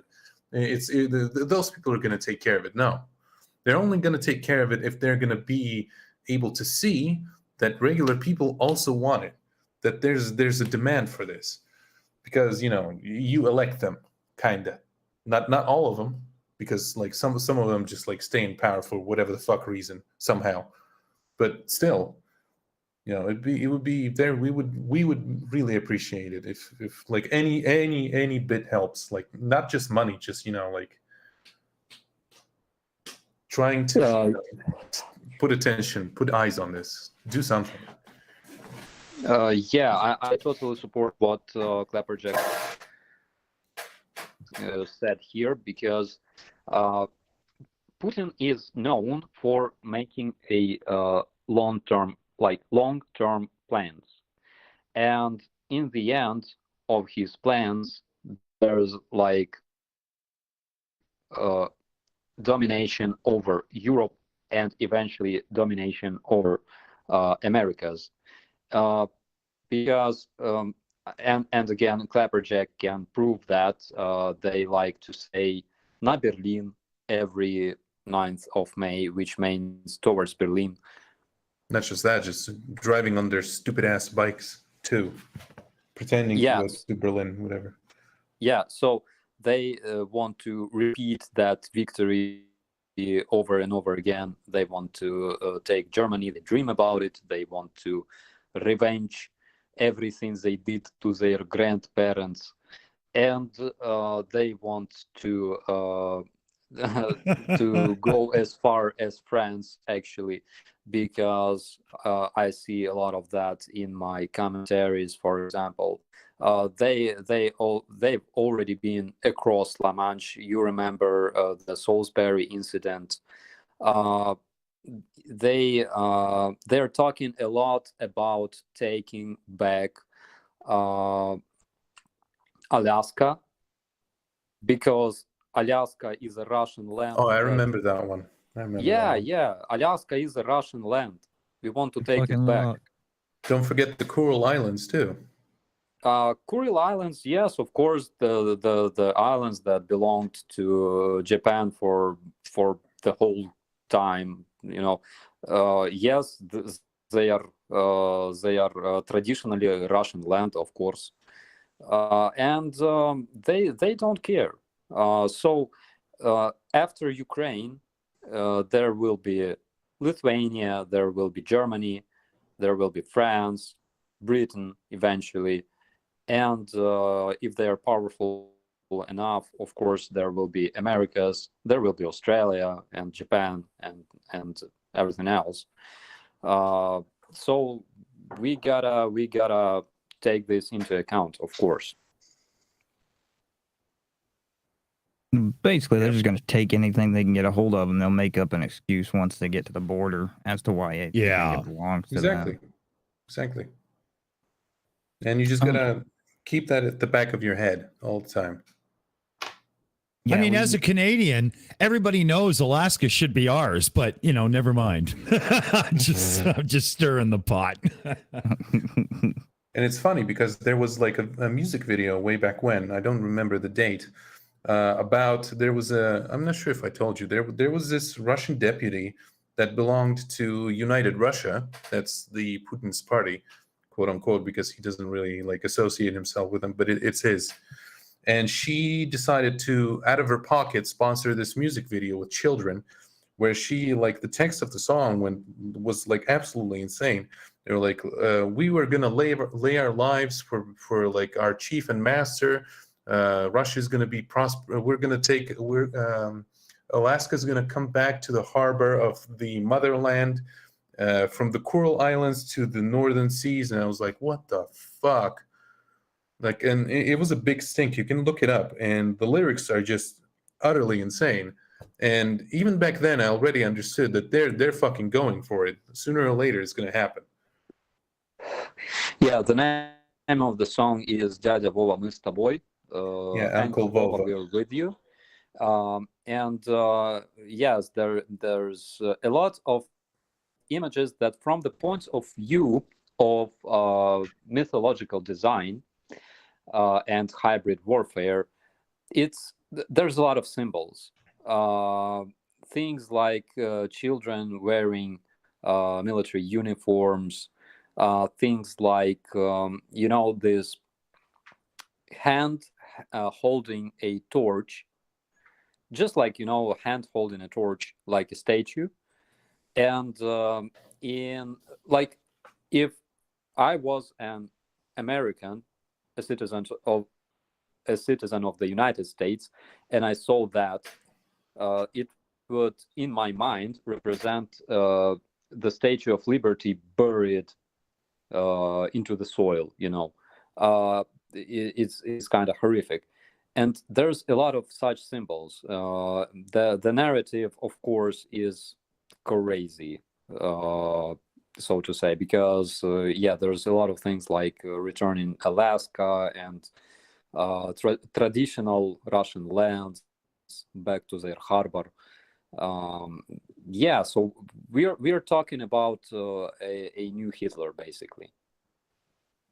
And it's kind of unfortunate that in the West it became a cliche, because spoiled little brats use that like so many times that it became like a whole calling wolf situation, falsely thing.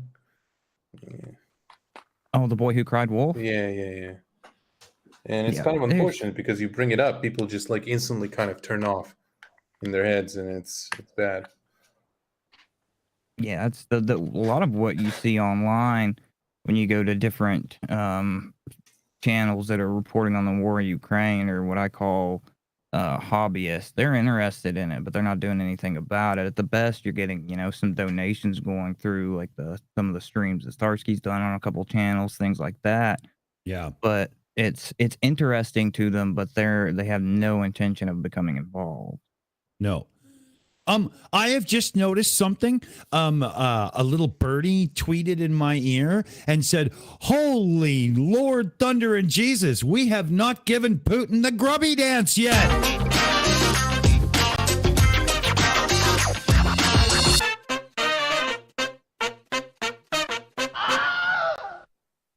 Fuck you, buddy. And kind of like thinking about it, you can't really blame people for not getting involved, because after years of what Russia have been doing with assassinations abroad, with poisonings, not to even speak of that guy that had his head caved in with an axe in the United States by an assassinated. You can't blame people for being scared, and that it was quite a stigma for a while. Nobody really wanted to talk shit about Putin for a while, but now people are a little bit more bold. But still, it's still there. It's still kind of, like a gut reaction, like an instinct, like, oh, that guy's crazy. He might just fuck me up. The only way to Talk too combat much. that is for more people to act against it, because when it's just a couple of lone voices, you can take them out, but once you've got a huge number of people speaking against it, you can't kill them all. Yep. You cannot blame people for being scared, or for not thinking about things that are not convenient, because a lot of people have access to things that make them feel convenient, like, I don't know, traveling or visiting McDonald's or stuff like that. Here in Ukraine, we had our peaceful life for years. We had our internal problems, of course, that we tried to deal with, but we had a peaceful life. We could travel abroad, we could visit other countries, we could learn, we could make new friends, we could study, and things like that. So we could enjoy life. I swear, if not the war, I would be, I don't know, a gaming YouTuber. I swear, I would be, I don't know, a musician. I hate war. There's nothing beautiful about war. No. And there will never be. War is hell. There's a classic quote from Jeremy Clarkson from Top Gear, the Grand Tour, Starsky, when he was talking about the Spitfire planes and whatnot, World War II, and he says there was beauty, there was death. Sure, the plane is, a beautiful object, because it kind of is, right? But there was no beauty in pilots flying around killing each other. I think he was misspoke. I don't think I think he should retract that one, because that ain't right.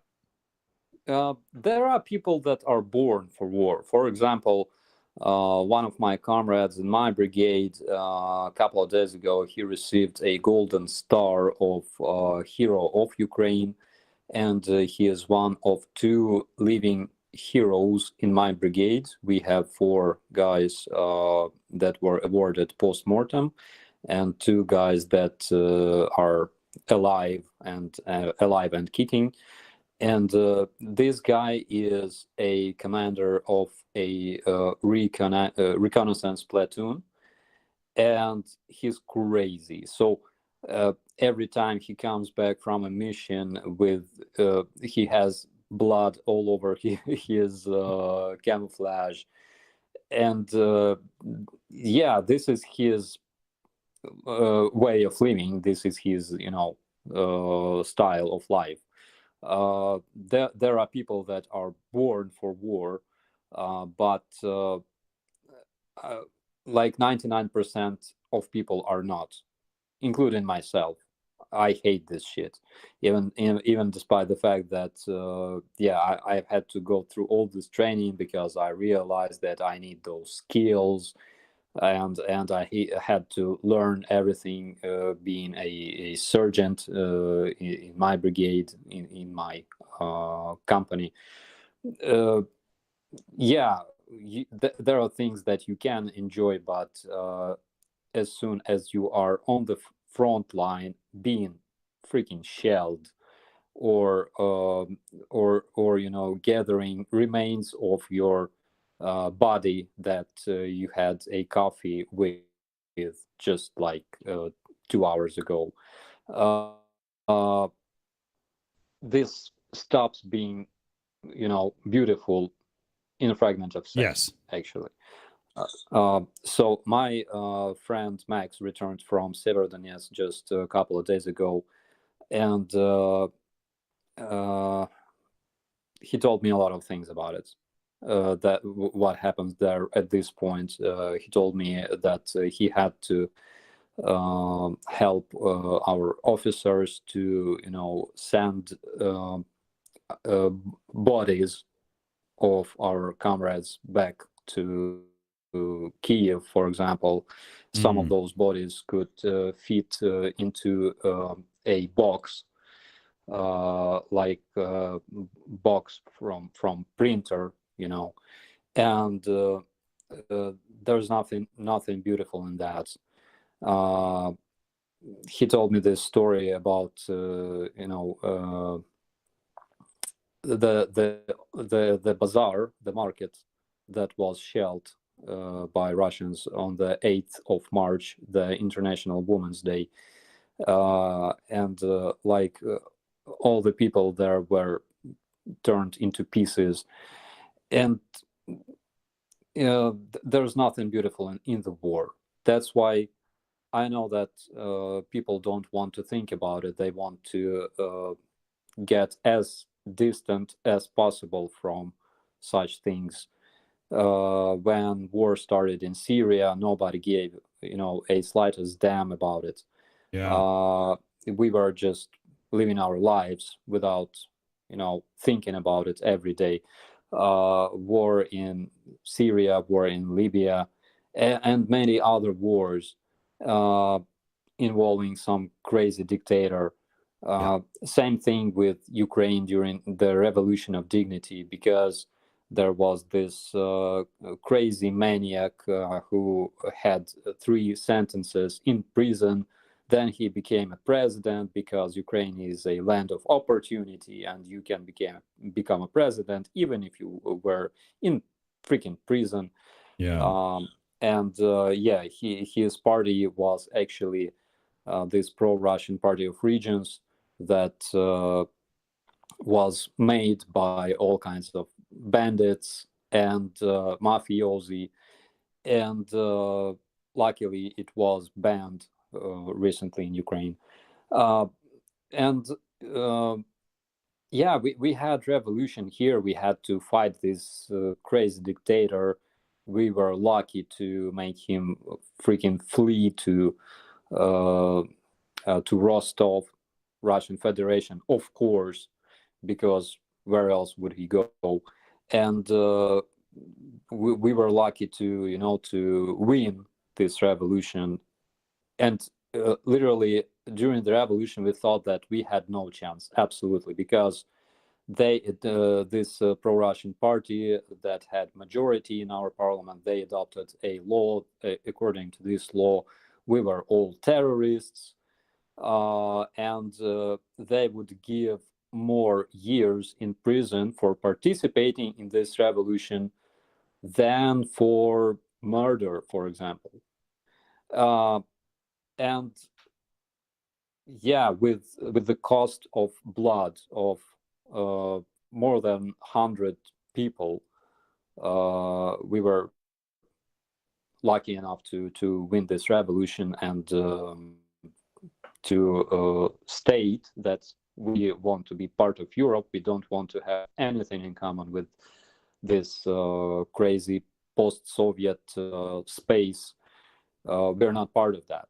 No. Yeah, This we is want our country. Yeah, they're trying to force the rebuilding of the fucking union. Mhm. yeah, exactly. That's what Putin is trying to do, and he claimed that a lot. So when we had this revolution again, people around the world, there were supporters, of course. For example, I was an activist, and I was responsible for security in the revolutionary city hall of Kiev. And there we had all kinds of flags. So people were coming from all around the world and bringing their flags and the words of support and stuff. And we had flags from Lithuania, United States, Israel, I don't know, you call it. Yeah. Yeah, but in general, was it like, was it like very like hot topic every day in your media? No. So like I said, it's interesting, but we don't act on it. We've got a bunch of super chats stacked back, so if I can, I'm gonna cut in and turn it over to Aimee to get those knocked out of the way. Yes, please. We've got quite a few. Whoa. Okay, so here we go. And I want to thank everyone for every single one of them. Thank you for your support. We appreciate that so much. I'm going to start out with Fat Bass for Australian $10. Operator Starsky, as part of your job, you have to watch orc propaganda. Do you ever start screaming at the screen like I do? That's a good one. And then we have Level 70 for Canadian $6.99. Says, do you think Poland might get directly involved in the war if Belarus invades Western Ukraine? Would that be a red line for them? And then we have Critter John for $4.99. Will the Ukrainians attempt a fighting withdrawal from Severodonetsk? And then we have Ether Joe 505 for $5 American. Says, it just seems to me like the U.S. can do a lot more. We need to not self-deter. Reference Alexander Vindman, e.g. provide a wing of F-16s and ruin our artillery. Yeah. Yes. And then we have Mr. Hominoid for Australian $2. Says, Russian invade Australia, snakes, crocs, and desert heat, less vodka. Springvale Light for $5 American. Says, is there a Russian military base by Alaska? Who did Canada belong to before the British? Is this confidential information? An SF question. There we go. Dan H for $9.99 retracted their message, but if you have any comment that you would like to have highlighted instead, that would be perfectly fine. So thank you very much for your donation of $9.99. And then we have Mr. Hominoid again for Australian $2 and said, did you ask Max to make his nude calendar to raise money? And then we have Frank Schifrin for $1.99 American with no message. If you have a message you'd like highlighted, please let us know and we'll have it read out. And then we have one from Dan H for $4.99 American. Says, I firmly believe Russia would not have had so many casualties in World War II if their leadership cared at all about them. They haven't changed. Good point.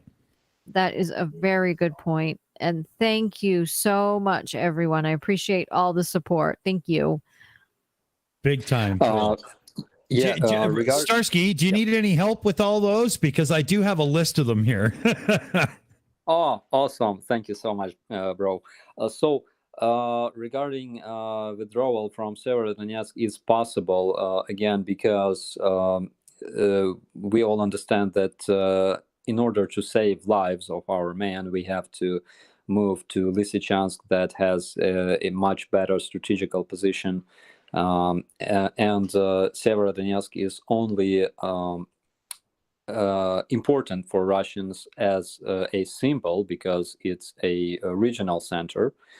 And they want to have, at least some kind of big victory to show to their people. So in case we have to save lives of our soldiers in order to bring them to better position and counterattack, eventually, when we have such possibilities, we will do that 100%. This is not the situation like with Mariupol, because Mariupol was located so far away from our positions of our troops. That's why we couldn't reach this location, even in terms of our artillery. As for Severodonetsk, it's located right next to Lysychansk, across the river, and our artillery provides great covering fire for our troops. We have quite a lot of troops in that area at this very moment. Regarding Poland, I think that there are a couple of a couple of situations in which Poland can join this war. Of course, it's a direct attack on Polish territory or Polish troops, maybe terrorist act or something like that. I'm not sure if Poland would, participate in this in case Russia, in case Belarus attacks territory of Ukraine. We're talking about Volhynia, but still Poland is supporting Ukraine a lot. They were one of the first countries that were giving support to Ukraine, starting back in the days of Revolution of Dignity. They would give shelter to people who were followed by Ukrainian police that was looking for activists and stuff like that. And they were supporting Ukraine since 2013, I would say. So anyways, I think that Poland will keep supporting us. And Andrzej Duda today said that Poland is supporting Ukraine because they know, like I'm trying to quote him, he said that Poland is supporting Ukraine because they 100% sure that only a strong and developed Ukraine, being their trade partner, is the key to progress, to success of both countries. That's why they are supporting us, and that's 100% true. I think that we've had a very, very complex history throughout centuries with Polish people, and we did a lot of bad things to each other. But I'm sure that after this war, literally nothing will be able to ruin our friendship, because we owe Polish people so much. Good shout, man. Good shout. Yeah. As for Max, we're working on it, because we are going to gym together. Max is trying to lose weight. I'm trying to gain weight, but we're working on it. I promise you that you will see some results very soon. And as for Russian propaganda, I do scream, actually. And I found out that my car is actually one of the best places to scream when nobody can hear that. Scream and cry sometimes. I do both a lot. I bet. I bet. Yeah. So, of course, it's hard to remain sane when you watch a lot of Russian propaganda. Vodka helps sometimes, but I don't drink currently because it's war, So I need to find other ways to vent myself. That's why I scream and cry. You would have to. traveling in my car. Yeah. Yeah, I mean, in your position, you can't wake up all hungover one morning and not have your head together. What the hell, right?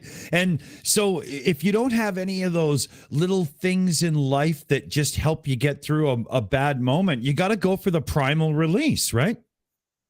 Yeah, true. That's why I just, curl up in my car, screaming and crying like a little baby. I bet it. I bet. I can't. I mean, I have such a hard time even visualizing being there because, as I've said before, being a Canadian, I'm so far removed from this stuff. I mean, there's been wars in my generation, but never on my soil, Yeah. Reading and watching Russian propaganda is so crazy. It's like from time to time, here and there, some troll will write a comment like, whatever you say is a lie, Ukraine is losing, like 2/3 of Ukraine is already under Russian control, and yada, yada. Like, dude, just wake up. Where are you from? Mars or something? Yeah. And and people are so arrogant because they watch a lot of crappy Russian propagandist channels and Russian media, and of course they have a big problem with percepting reality. Yeah. When people start commenting things like "glory to Russian soldiers" and things like that, it's like glory to rapists, glory to people who bomb shelters with kids, glory to these are horrific motherfuckers that take children as fucking prisoners of war. Glory to fuck all. Fuck them. Fuck. Yeah. That's why I cry a lot in my car when nobody can see that. They intentionally shell civilians. Like, they're not engaging in a war. They're engaging in a genocide that causes that incurs military conflict. Yeah. Clapper, you were waiting to jump in there, buddy. Yeah. Looping back a little bit to the Polish, for half a year, I've been observing them and trying to, learn from scratch with zero context as to who they are. And not just from within Poland when I moved, but even back when Lukashenko organized this fake migration crisis, and I've been watching the news, and I've learned that the Poles are very reserved people, and it wasn't really that long ago before, like when they had the same situation where they killed the Soviet Union within their country, destroyed this cancer, and started truly living, and building their own nation. And they have an instinctual sort of like animalistic hatred towards this shit that they're seeing across the border. But the thing is, for them, unlike the Russians, it's a very serious decision to make the leap towards helping, like physically, actually, like on a massive scale, like, going forth and just like kicking ass and chewing bubblegum.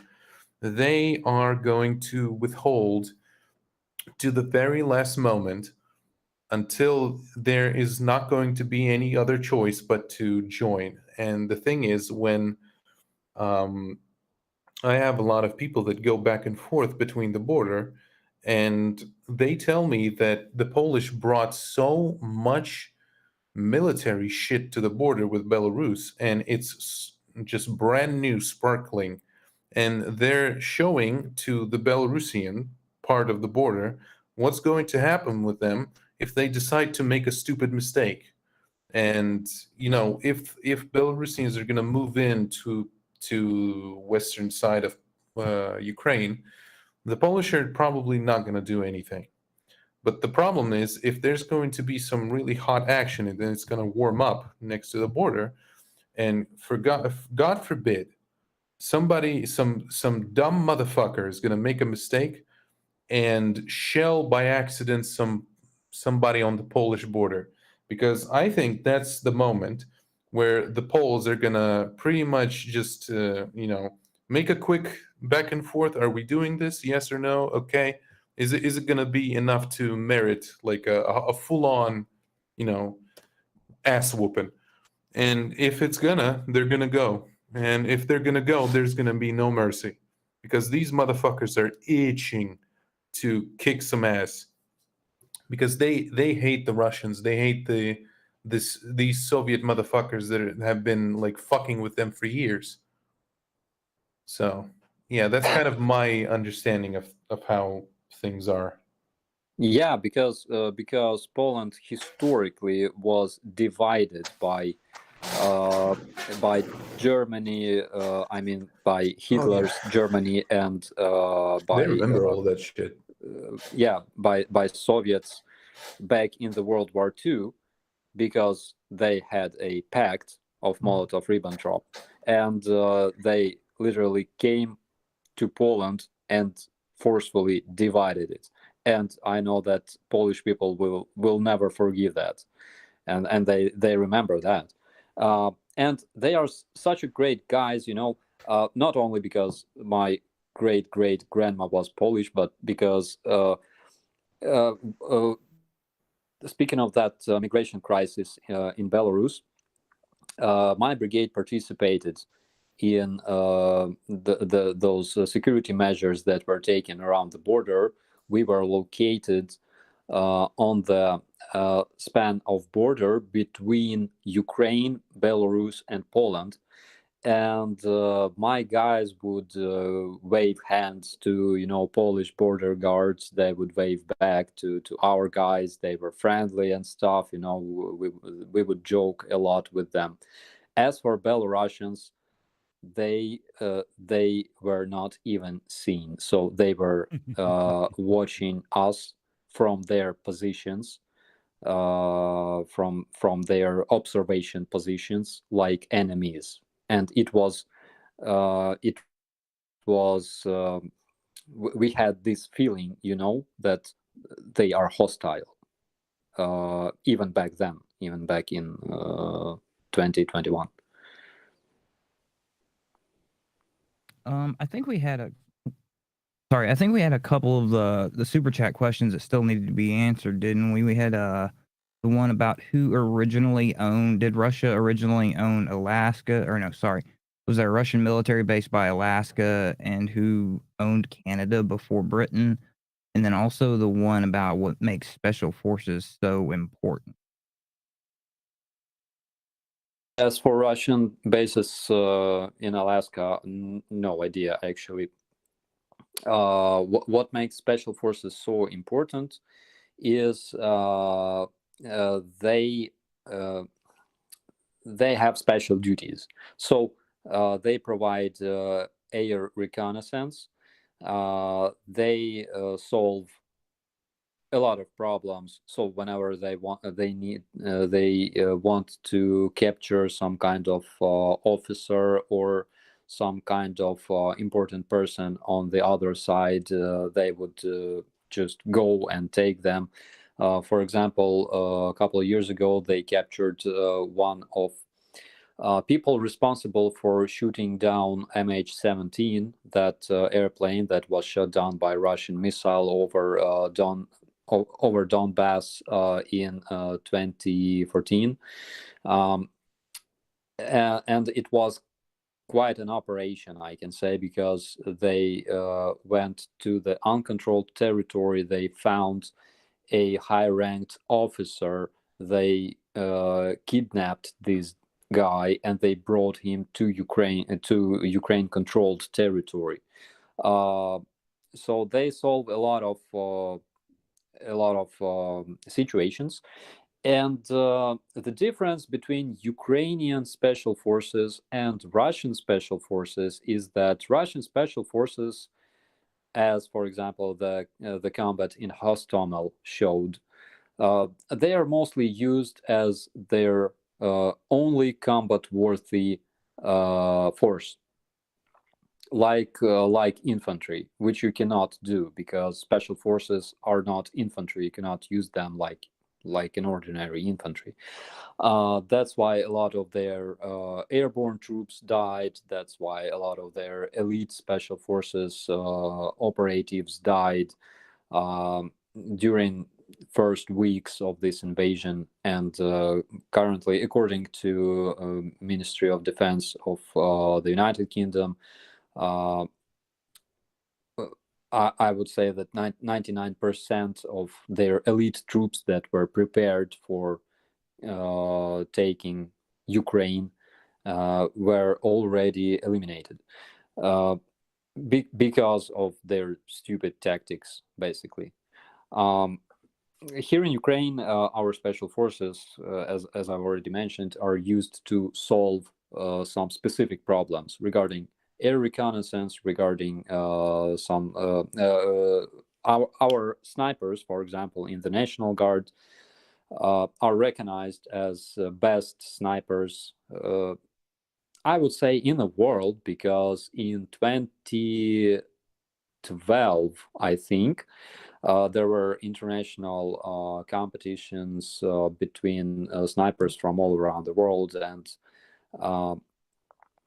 and yeah, they took first place. And back then, the National Guard of Ukraine was called internal troops, but those special forces guys, they are still in, fighting together with us. And they're used for counter sniper operations a lot on the front lines, together with the armed forces of Ukraine. So yeah, those guys are very, very tough, and they solve a lot of stuff that you cannot solve using ordinary infantry. Yeah, basically anytime you've got to break off, or well, not break off because they are specifically assigned, but you need a small group of people to execute a surgically delicate task, that's when you're going to send in special forces. And there's a variety of different groups that have different training, but that's just a broad description. And then you're talking... for example, on the uncontrolled territories of Donbass, there were two notorious warlords. One of them was called Givi, another one was Motorola. That was his call sign because he was a dumb asshole. And they were both eliminated by Ukrainian special forces. So this Motorola guy, he was blown up in the elevator, and another one, this Givi, was killed in his office with a grenade launcher using thermobaric grenade, and a bunch of those were eliminated. But the interesting fact is, partially they were eliminated by FSB, by Russians, because they knew too much. And then the question about Russian military bases. The Russian military base near Alaska, I think they've got at least one, because they've been trying to provoke us by sending their military aircraft into American airspace near Alaska. See if we'll do anything. We haven't done anything yet. I think we need to. I think we should start submarine. They do that a lot. I know that there were like numerous cases of them flying into the airspace of the United Kingdom, of Norway, Sweden, and yeah, so they do that a lot, and it's like very, very typical for their air force. Yeah, kind of assholes they are, to be blunt about it. Commander 401 had a question. Do you want to ask that, Commander 401, or do you want me to ask it?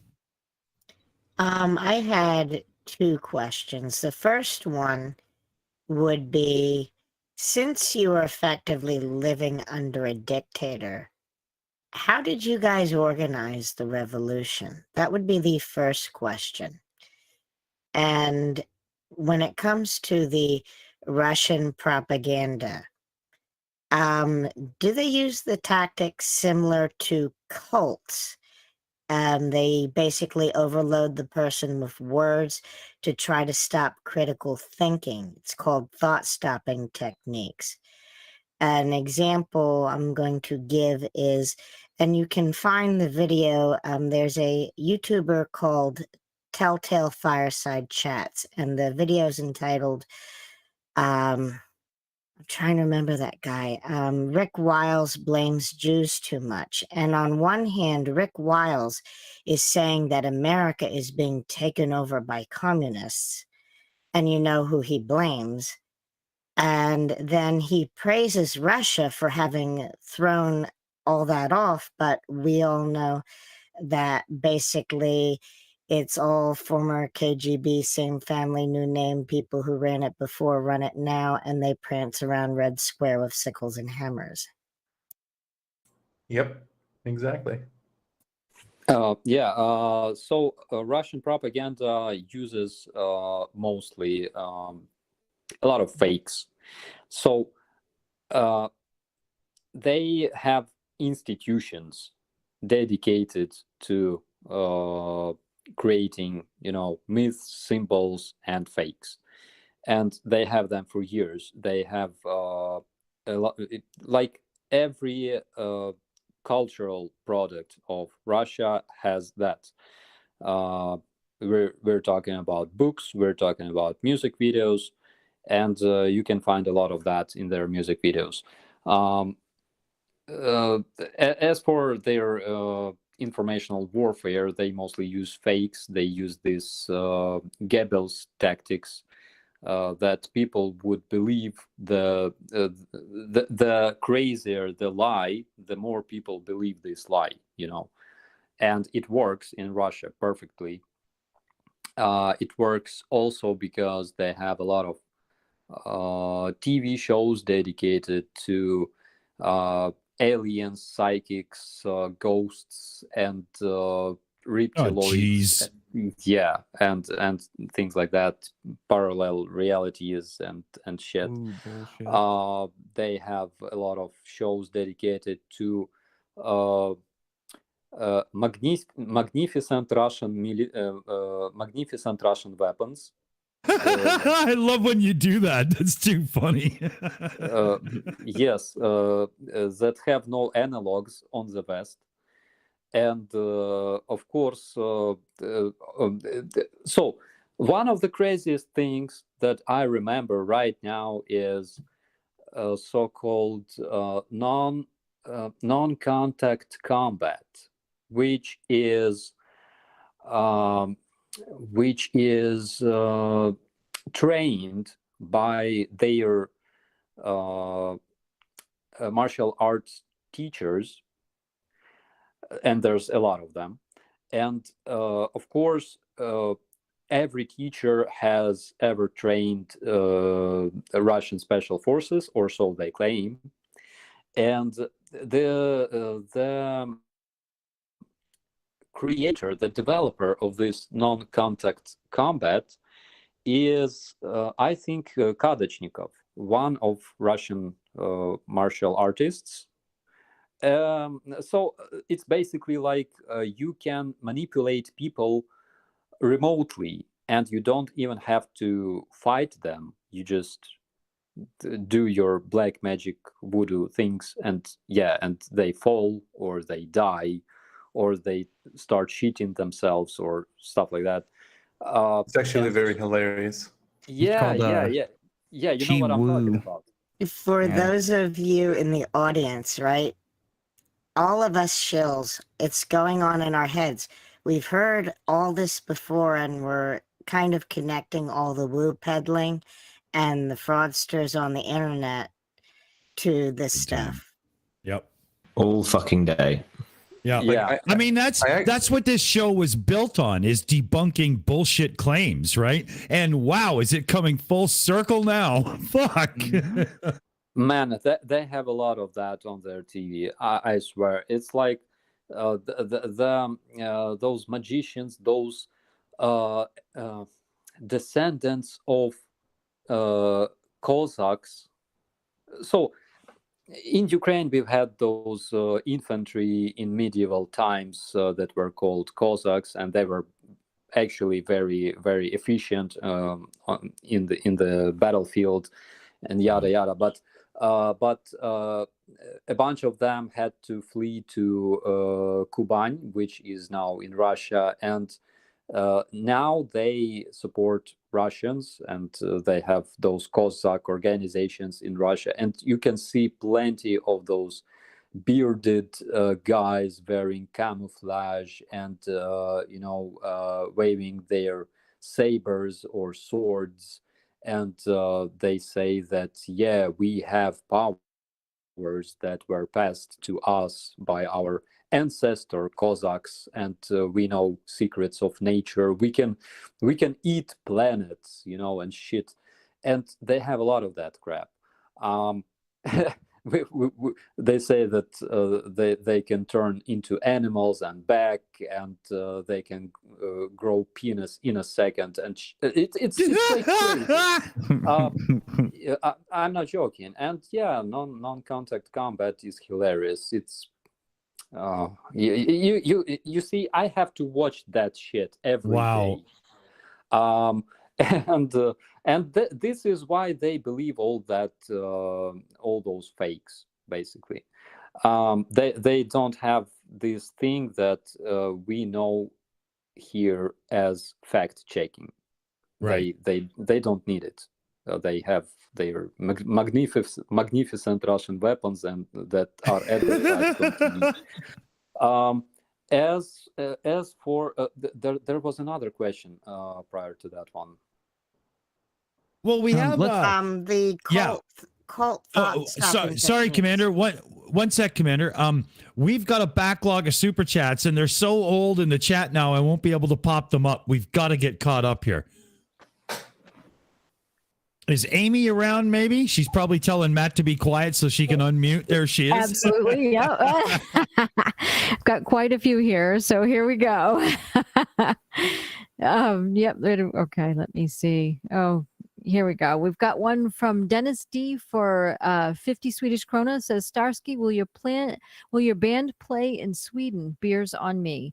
And then we've got Tiny Captain for €2 who says, no comment. Still do not understand why. Level 70 for Canadian $6.99 says, any guesses what would happen if NATO actually shot down a Russian aircraft that was violating NATO's airspace with their transponder turned off? Then we have Susie Q for $10 American. Says, Starsky, do you have kids? With all that you've been through, you would be a great dad. And then we have Susie Q for $5 American who says, Putinism is cultism. And then I just got another super chat in just now from Springvale Light, who says, desperation is a tender trap. Crap, whatever. And that was for $2 American. So thank you very much. Thank you, everyone. Yeah, so thank you for your questions. As for Sweden, I will definitely play in Sweden. And of course, we know that Sweden is motherland of black metal. And yeah, it would be great. But the thing is that I gotta find 4 other dudes to play in my band because at this point, I'm the only member of it. And I'm in. Yeah. yeah, great. Yeah, let's do that. And as for Commander's question regarding the revolution of dignity, so we were able to organize this revolution because this is our Ukrainian, this is our, how you call it, our perk, okay? This is what we can do. We can self-organize very, very quickly and very efficiently. I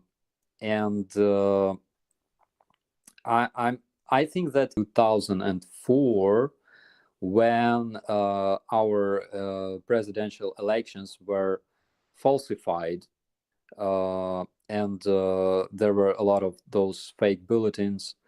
And we had our revolution. We had it was called Orange Revolution. We had new elections, and we had a democratically recognized president due to this revolution. Because we don't give a lot of damns if anything bad happens to us, but if you steal our votes, no way. Then the revolution of dignity, and it's literally a revolution of dignity, because I was so disappointed in Ukrainians after the Orange Revolution, because again this dude, this pro-Russian dude came to the power, and he started stealing all the shit, and we still have this huge territory that belonged to him, this huge palace in Mezhyhirya, not far from Kiev. If you're in Ukraine, you gotta visit this place, because currently it's called Museum of Corruption. So this guy had like window blinds that cost like millions of dollars. And if you buy such blinds, it means that kids in some school would eat some worse food instead of having some better food, for example. And then the revolution began when those guys decided to make a move towards European trade agreement, and it was basically first step towards joining European Union. And I think they decided to do that because they had some kind of quarrel with Putin. But then Putin called this dude. He said, "No, you're not joining European Trading Union. You're joining Russian Trading Union." There was a trading union between Russia, Belarus, and Kazakhstan, I believe. And our people said, "No way, let's go to Europe." And we started a protest. And it was a peaceful protest, just students and some journalists. But this regime brought a lot of police, like riot police. And they were like so brutal to our protesters that everybody who watched TV that night realized that you cannot just sit and watch our students being killed by police on the streets like that. They had this special punishing police, so to say, this special force of police that was trained specifically to hunt and literally kill protesters. That's why this protest started, and we made our self-defense groups, and because we realized that we had to defend ourselves against police, and our main idea was that it's a peaceful protest. We're not trying to overthrow our government with force or anything like that, but you cannot touch us because we will fight back. And that's exactly what they did. And it finished with a lot of blood when they were trying to storm the place, the area. They used snipers to kill our activists. I think 100 people died during those last days of the revolution. And actually, whenever we have date, like every year we gather in Kiev to remember those events. It's not like we feel that we have won, which we did, because we have lost a lot of our activists, a lot of civilian people who wanted to change Ukraine for better. So yeah, it's like a very sad date every year on the from 18th to 20th, or from 18th to 20th of February, actually. Yeah, and we were able to self-organize very quickly because we are famous for that. You cannot like you cannot do such things to Ukrainians, because we will rise up, we will make rebellions, and I already told you about different invaders that tried to occupy Ukraine, and they all ceased to be, so to say. That was very inspiring. You guys stay strong. Damn right, man. Looks like we've Damn right. collected. Looks like we've collected a few more super chats. If anyone wants to take those, and then we can get your other question in, Commander 401. Perfect. Perfect. Thank you so much. And we have some super chats here. We have from Blue Neptune for 10 American dollars. No message, but if you have a message that you want highlighted, just let us know. We have Mr. Hominoid for Australian $2. Naked Max's Patrol, signs Scare Russia, vodka sold out. And then we have a donation from Tanavine, who donated Canadian $6.50. How many Ukrainians are actually left in the occupied regions now? Ooh, good question. That is a very good question. Does Ukraine plan to retake Crimea as well as Donbass? Yes. Thank you very much, everyone, for all of your donations and everything. Thank you. We had something like 2 million of internal refugees, if I remember correctly, since 2014. So a lot of people who were able to move out from those occupied territories starting since 2014, they moved out. We have a lot of people in, like, all over Ukraine from Donbass. Some people remained in those occupied territories, partially like those brainwashed people who support Russian regime, partially people who literally couldn't move out, like older people, and like families with kids who had nowhere to go or didn't want to, or people who had relatives in Russia, because a lot of people in Donbass have relatives in Russia and stuff like that, and of course, because of that, you can imagine the level of communication they have,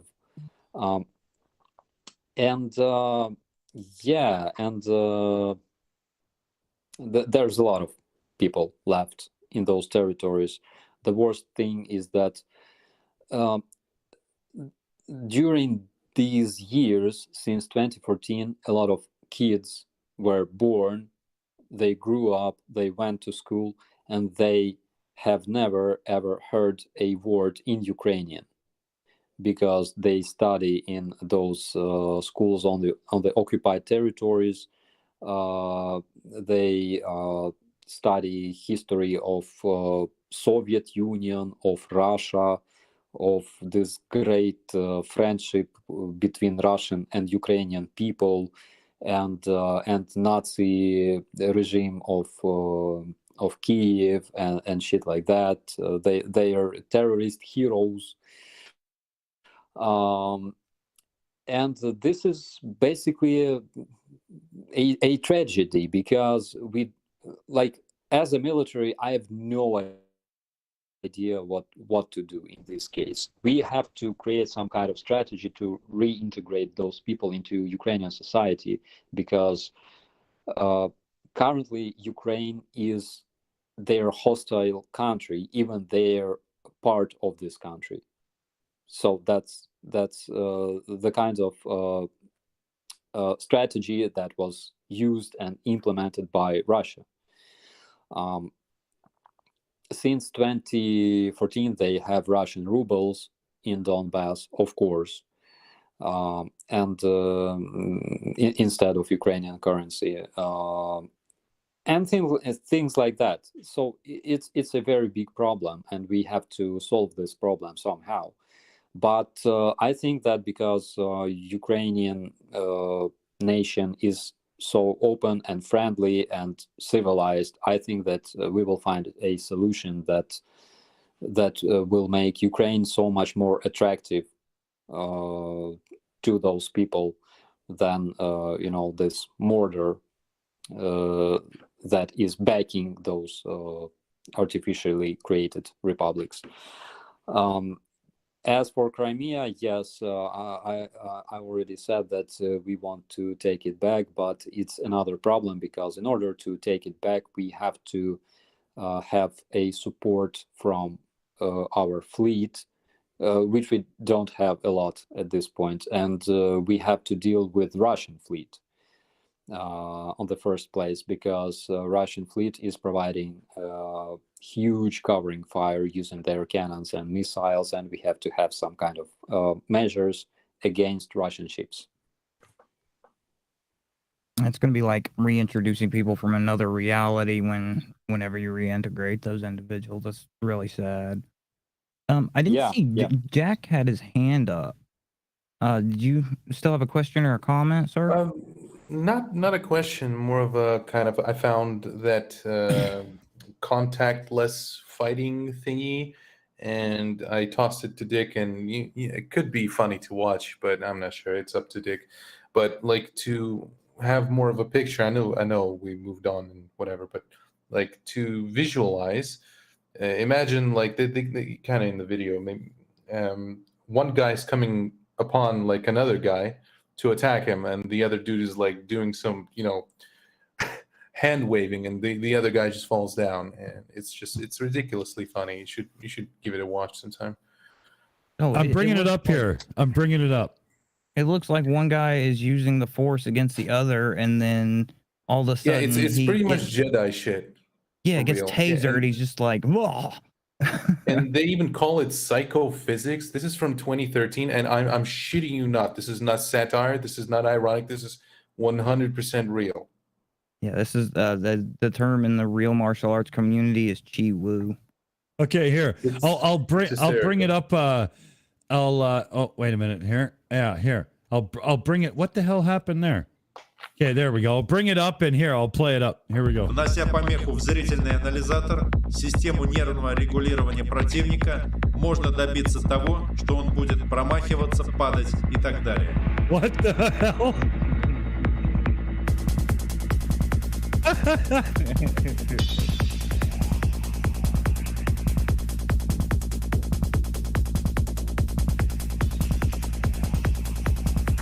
Бесконтактный бой – это возможность воздействовать на противника без видимого соприкосновения с ним при установлении психоэнергетического контакта. Высший уровень мастерства в боевых искусствах. Но пока вы не овладели триединством сил – физиологических, психологических, энергетических, бесконтактный бой освоить практически невозможно без наличия учителя, наставника или инструктора. Методика работы. В первое время важны внутренние настройки, которые дают возможность вашему телу на ментальном уровне запомнить, как это делается. It's pretty much like if anyone's concerned what was being said, he's just like, oh, this is like the most intricate fighting style, and you need to like stuff to master it. It's been all over TV. It's been hysterical, but people fucking fell for it, and it's like the top. It's the wooest shit that's what's the word? Yeah. It'd be funnier if people didn't buy it. They claim this dude, this bald dude, his name is Starov. He claims that he trained Russian Spetsnaz and Russian FSB specialists know those techniques of contactless combat. Probably that's why they die a lot in Ukraine. And the funny thing about this guy is that he made a huge mistake once. So there is a video of him having a sparring with a real martial artist. He invited a Muay Thai sportsman, and he got his ass kicked pretty much during this sparring. And then because everybody started saying like, what the hell? Like, you were supposed to make him like fall down and shit himself and stuff like that. So he made another video, this time without witnesses or stuff like that. So he made another video with allegedly a boxer trying to hit him. And of course, this time he falls and stuff like that, and cries, and it was hilarious. Never do your own supply and never buy your own bullshit. That's what happens. In essence, what this shit is, it's pretty much kayfabe. It's the exact same shit that's pro wrestling guys do. Yep. Yeah, but they've been doing it like for real. That was totally like WWE or whatever they call themselves these days. Like, holy God, that's funny. Charlie Welch. Go. There's another one which is even crazier. So I think that Clapperjack may find it. Бесконтактный бой православным крестом. Oh shit, that sounds great. So it's like contactless combat using an orthodox cross. So what? It's like of course.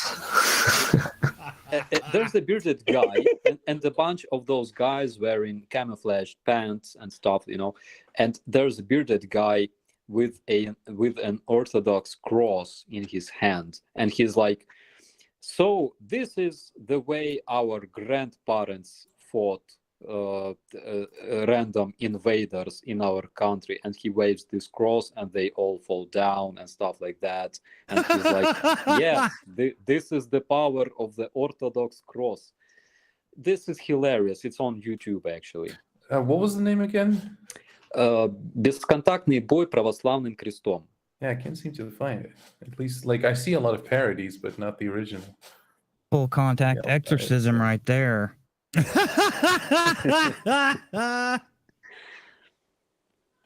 Oh my God, that was awesome. Now we know where all the bullshit comes from. Russia. The power of Jeebus stuff. I love it. Zeno, that's awesome. Oh, the fountainhead is stupid. Does that not remind you of the Southern preachers and whatnot doing the whole fucking touch your head and fall down stuff and whatnot? I mean, totally, man. Oh yeah, the power of Christ compels you. That's just dead on. Totally. And what they're doing like 3 miles. Oh, the name is a little bit different. It's actually lessons of fighting, fisticuffs with the cross, and it is the contactless thing, and it's pretty funny. Give me a second, I'm gonna hook you up. There it is. All right. Oh, yeah. Okay. I'm not sure it is this thing because I don't see any guys in camo though. Okay, hold on. Christ, Here. But Let me, that's the first thing that came up in Google though. That's not a parody. okay. Yeah, Here, that's the one. That's the one. Oh, Exactly. good. That's the one? Good. All right. Here, I'll play it out. I love it.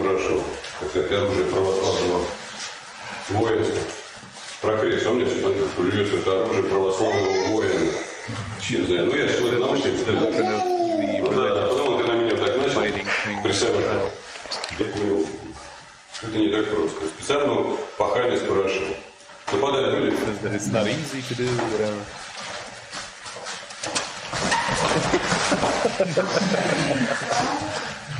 Вот так дедушки примерно воевали. Представляете?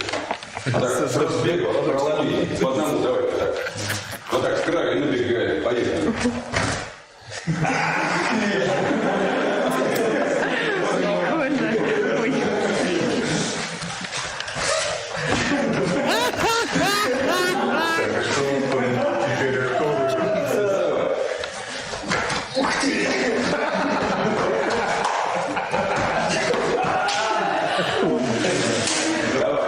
It's a mad bull.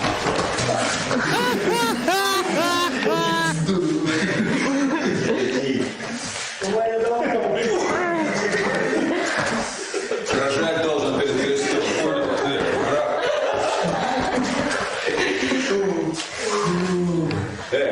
Готово, подруга?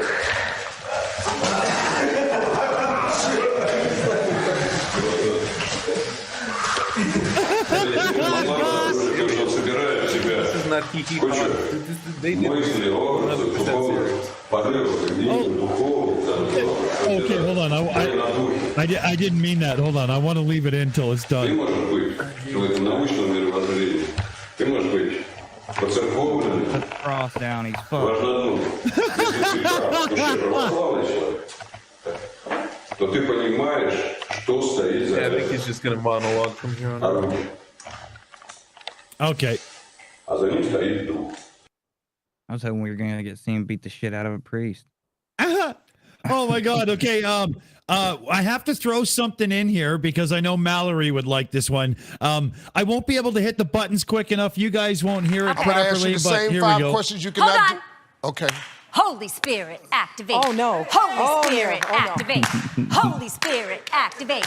Activate. The original Activate. clip. All right, let's go. Activate. Holy Spirit, activate. Yeah, it had to be played. It's kind of like up Mallory's alley. Ooh, Yeah, Lord Jesus. she loves that one.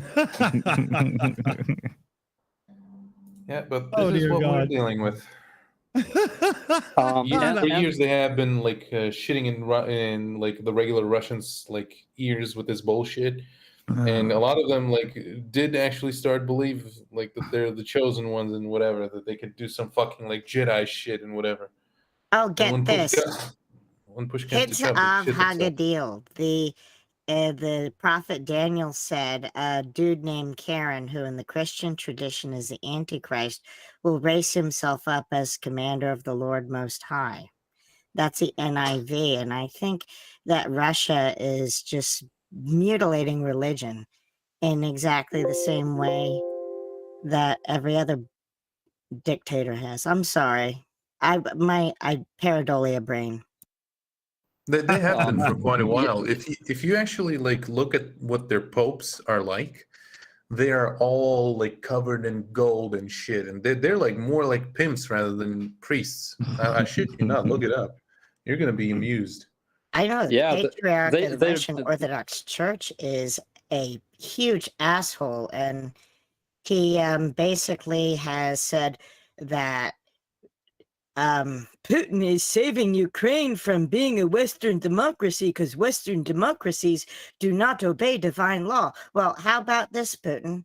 Thou shalt not murder. Can you obey that? No. There you Then go. go fuck off. Yeah, that's true. And remember what I told you about Russian world?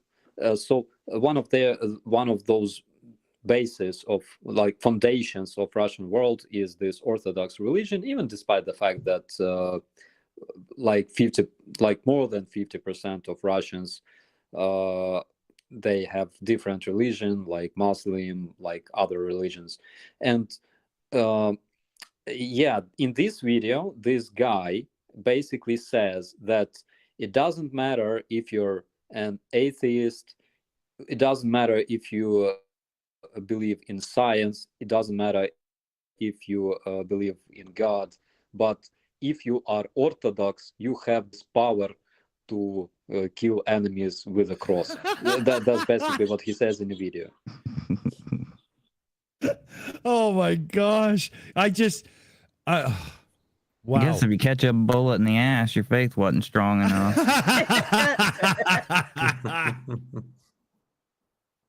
And that's actually the reason that they've been blessing tanks and troops and whatever. When there's like pictures and videos of popes like coming out to military equipment and doing the whole thing with swinging chalice of holy water and and the little what's his face? What's the word? Like a little broom thing that they dip into the chalice and just spray on top of people. It's hysterical. They actually believe that shit. I mean, yeah, but Jack, you remember that picture where this Pope blesses a nuclear missile that is nicknamed Satan? Yeah. Ironically, yeah, their whole country is one fucking big ass irony. I love it because people finally started seeing it, like more people. That is. Yeah, but when their tank takes a law rocket to the side, you don't see them climbing out with a damn cross. So obviously that faith isn't holding to the last moment. I have to say it. Holy hand grenade of Antioch has been given to the Ukrainians, and it has blown your enemies to holy bits.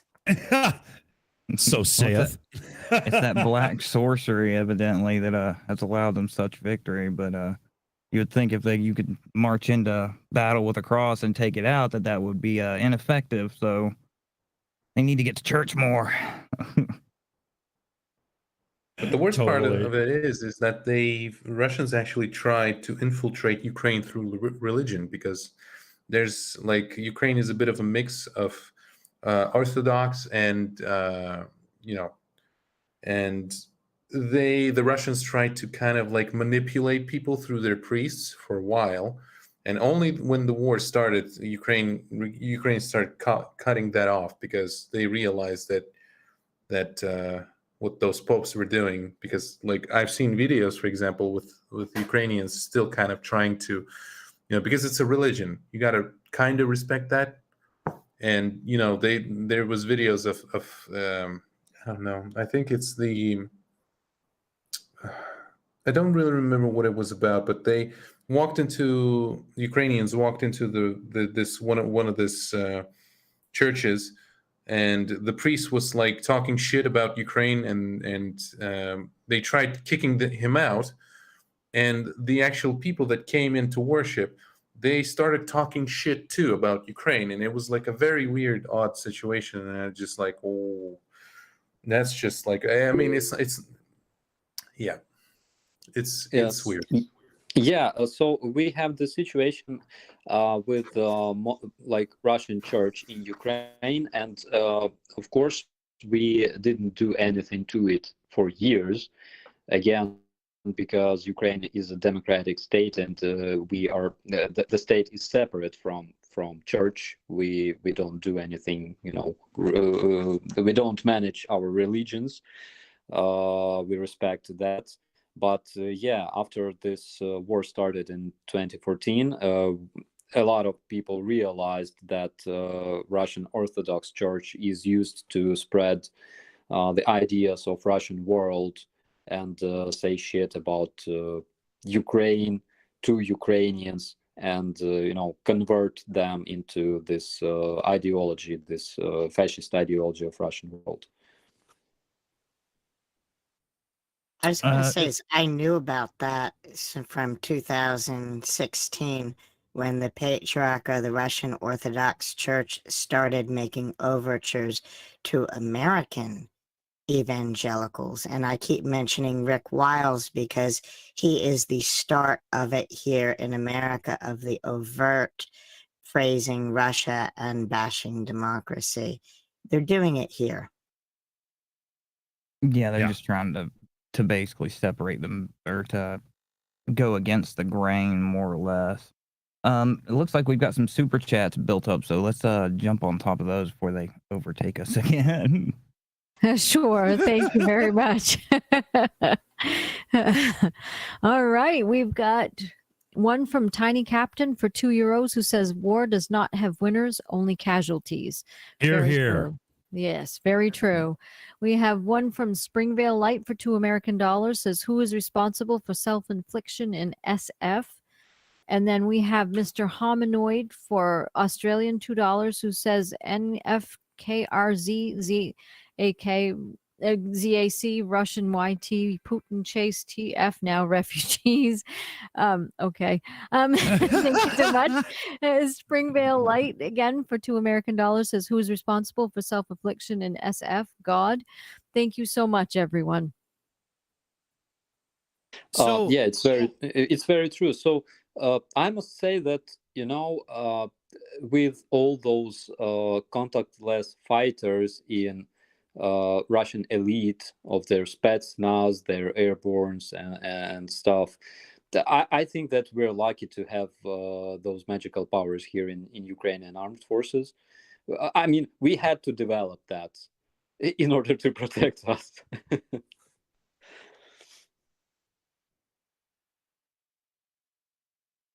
it's there's so many questions when it comes to the mental side of things and how it affects the people and whatnot. I mean, Starsky, in your travels, you must be running into people who are dead set, hardened, and they're not taking shit from nobody no matter what. But you must be running into people who are just broken and they just can't take it anymore. Right? Yeah, that's true. I do a lot. And actually there's all kinds of people that you can meet here. So for example, my neighbor, I'm not sure if I already told that, but once we were smoking together, and he said that did you know that Poland wants to capture Ukraine? I was like, what? And he was like, yeah, I saw it in the media. So they have like part of Ukraine that on their maps that is marked as Poland and stuff like that. I'm like, the hell are you talking about? And the fact is that he is a big fan of Russian media, of course. I've heard this narrative. It's that thing. Yeah, I've had this like I'm seeing such commentaries a lot every day. Basically what Lukashenko said was that he will try to save Ukraine from Poland or something like that. Yeah, so that's been spread in their media a lot. Yeah, you can meet all kinds of people here, people who literally believe in everything because of this Russian propaganda, because of all this hybrid warfare that we are facing since 2014. For a little bit of context, it was like some kind of German newspaper that made this map that had like Poland chipping away like a piece of Ukraine, and it was like, I don't know, 2014 or even before that. And now they have the Russians have dug that up, and the context was different. It was like some historical shit, and they have dug that up. And they're like using it like, oh, look, the Europeans, that was the plan all along, to take, like, the Polish want to take over Ukraine and shit like that. And people without, without even understanding that these people might be lying and that you should do your own research, they just like, oh my God, I knew it, the Poles, it was the Poles. And yeah, and funniest shit was that, the day before that, Russian missile exploded like 300 meters away from this guy's apartment. And of course, he didn't care about that. All he cared about was that, some stupid fake about Poland that wants to capture half of Ukraine. It's hilarious. I mean, what the propaganda does to human brains It's absolutely Lit- amazing. Literally brainwashing to a point that you can't see reality in front of your face. Yeah, even when Russian missiles freaking exploding like meters away from your house.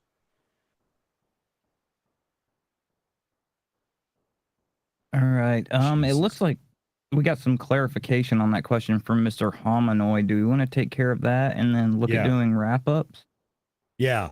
Yeah, because we've got after this stream ends, coming up 6 o'clock Pacific, 9 o'clock Eastern, we have what we call like a DJ live stream hangout thing where we take YouTube's copyright rules about playing commercial music, stuff it up their fucking assholes, and do whatever the fuck we want and get drunk and party. So hope to see y'all there. But yeah, it's coming up. Hey, Aimee, do you want to take that question from Mr. Hominoid, and then we'll roll into the closeout?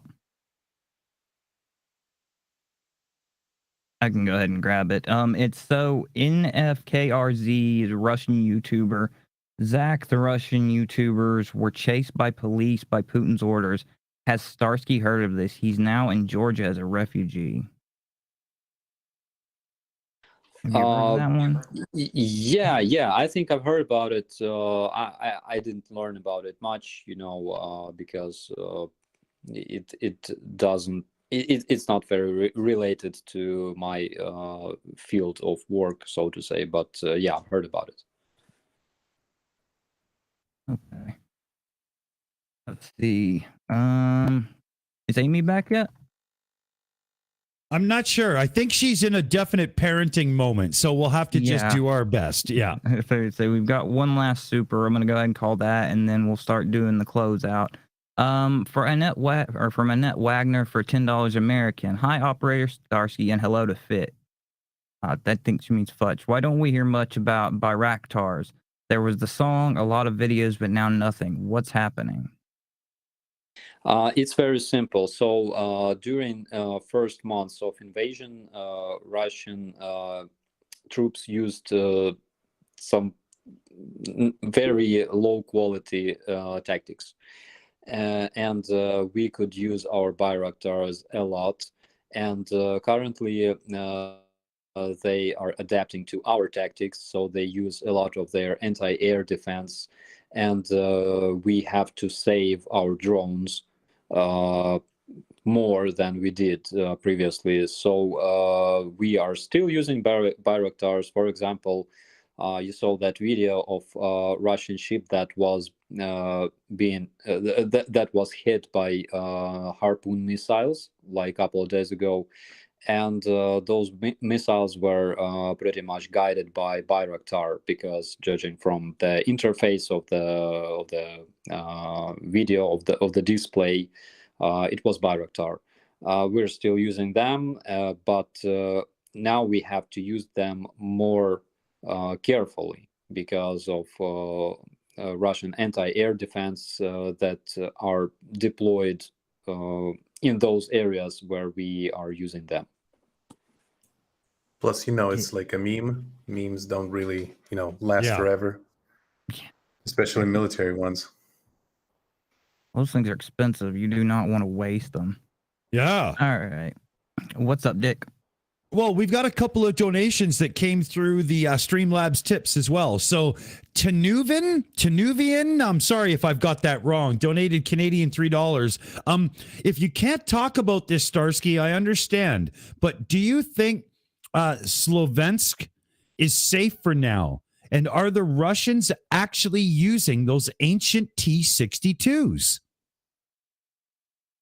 So Sloviansk is under threat because they are targeting this area. They brought a lot of their troops towards Severodonetsk and Sloviansk. They want to develop their attack against Sloviansk. That's why we are concentrating a lot of our troops on that direction. And Russians have minimal progress in that area. They're moving slowly, but we must understand that every day they're losing a lot of men during those advances. As for what was the rest of the question?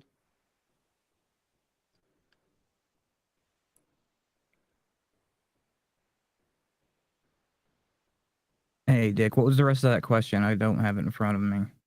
Oh, sorry. Are the Russians actually using the ancient T-62s? Oh, yeah. Yeah, they do, and we have plenty of videos of those being destroyed. They are used, of course. They are less efficient as modern tanks, but they're still tanks, and you cannot destroy tanks with only assault rifle or hand grenades. You have to use something more advanced and armor piercing like javelins or NLAWs. Yeah, they are used. I'm not sure if they can bring all their T-62 tanks because a lot of them are not combat worthy, but they still have plenty of those that are repaired and prepared for battle. And what's even worse is that they have the tank crews that were trained to operate those tanks. They have a lot of those, and they are mobilizing everybody they can. So we have two more that came through the Streamlabs tip donations there. Samantha Williams, somebody becoming fastly one of my favorite family members around here, donated Canadian $16.33. There must be a money translation there. Who does that, right? But there was no message. Samantha, please send a message through if you want to. Absolutely. It'll get shouted out big. And then Decula03 donated Canadian $6.50 and said, read this in your sexiest Canadian voice. So I hope I did that. I'm not really sure. And we have a couple of supers that came in. I think Aimee might be back and ready. Maybe not. Oh, I fucked that right up, didn't I? That's Jesus. okay. There we go. That's Okay. all right. We're sort of here. Yeah, sort of. We've got, looks like, where are they here? You want to do one? Do this one right here. Diffuse 56 for $10 said, greetings, Shills and Operator Starsky from the Enforcer channel in the Leave Spring Army. Slava Ukraini. Good job. And I'm gonna Nice, be nice Matt. for now. And I'm gonna be nice for now because you have more subscribers now. Well, More than 4K. And we got another one. Scott 2412s for $5 at Leave Spring Army loves Ukraine UA. What does that mean? That means Ukraine. It's the little flag that Yes, doesn't show up. Ukraine. Thank you very much. We love the Leaf Spring Army around here. Slava Ukraini. Yeah. That's right. And Dean Brown. Dean Brown for $5 said. That's it. Cricket impression. Thank you very much, everyone. Well, looking at the time, it's 5:35 Pacific. We've got a show coming up at 6 where we're going to just, throw caution to the wind and get ourselves in trouble with YouTube. So I wonder if we shouldn't do some roundtable wrap-ups there, Aimee. I think we should. I think we should start right away. So, yeah, let's go ahead and do that.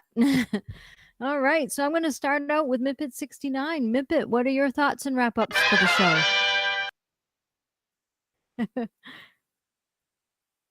Oh, Mipet? we don't have any audio for you, Mipet. You want to bring Matt back in for the cricket thing? There we go. Thank you very much. So we're just going to keep going. We've got Fallacy Dave up next. Fallacy Dave, what are your thoughts and wrap-ups for the show? Good stuff, as always. It's always lovely to have the moment with Starsky every week where we get to sober up and we start to learn that actually our lives aren't as bad as we think. Absolutely. That is perfect insight into that. Thank you so much. And next up, we have Commander 401. Commander, what are your thoughts on the show tonight? Excellent show. Stay safe, Starsky, and, just stay strong and try not to let the Russian bullshit get to you.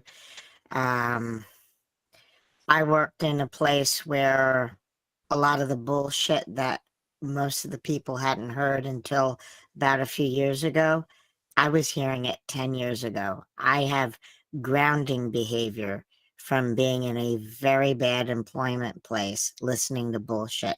I know how much it can get to you. Stay strong, bro. Thank you so much. There, thank Wow. you. That was a good shout, Commander. Wow. That was perfect. It was. That was brilliant. Thank you so much. And next up, we have Clapper Jack. Jack, what are your thoughts on tonight? My thoughts is that it's really nice to catch up with everyone, including Starsky, because it's nice to hear that we're sort of kind of like still here and still pummeling through, and I kind of wish that we can keep going, and that this shit is gonna end like as soon as possible, and we make it out of it like unscathed. Let's put it this way. Yeah.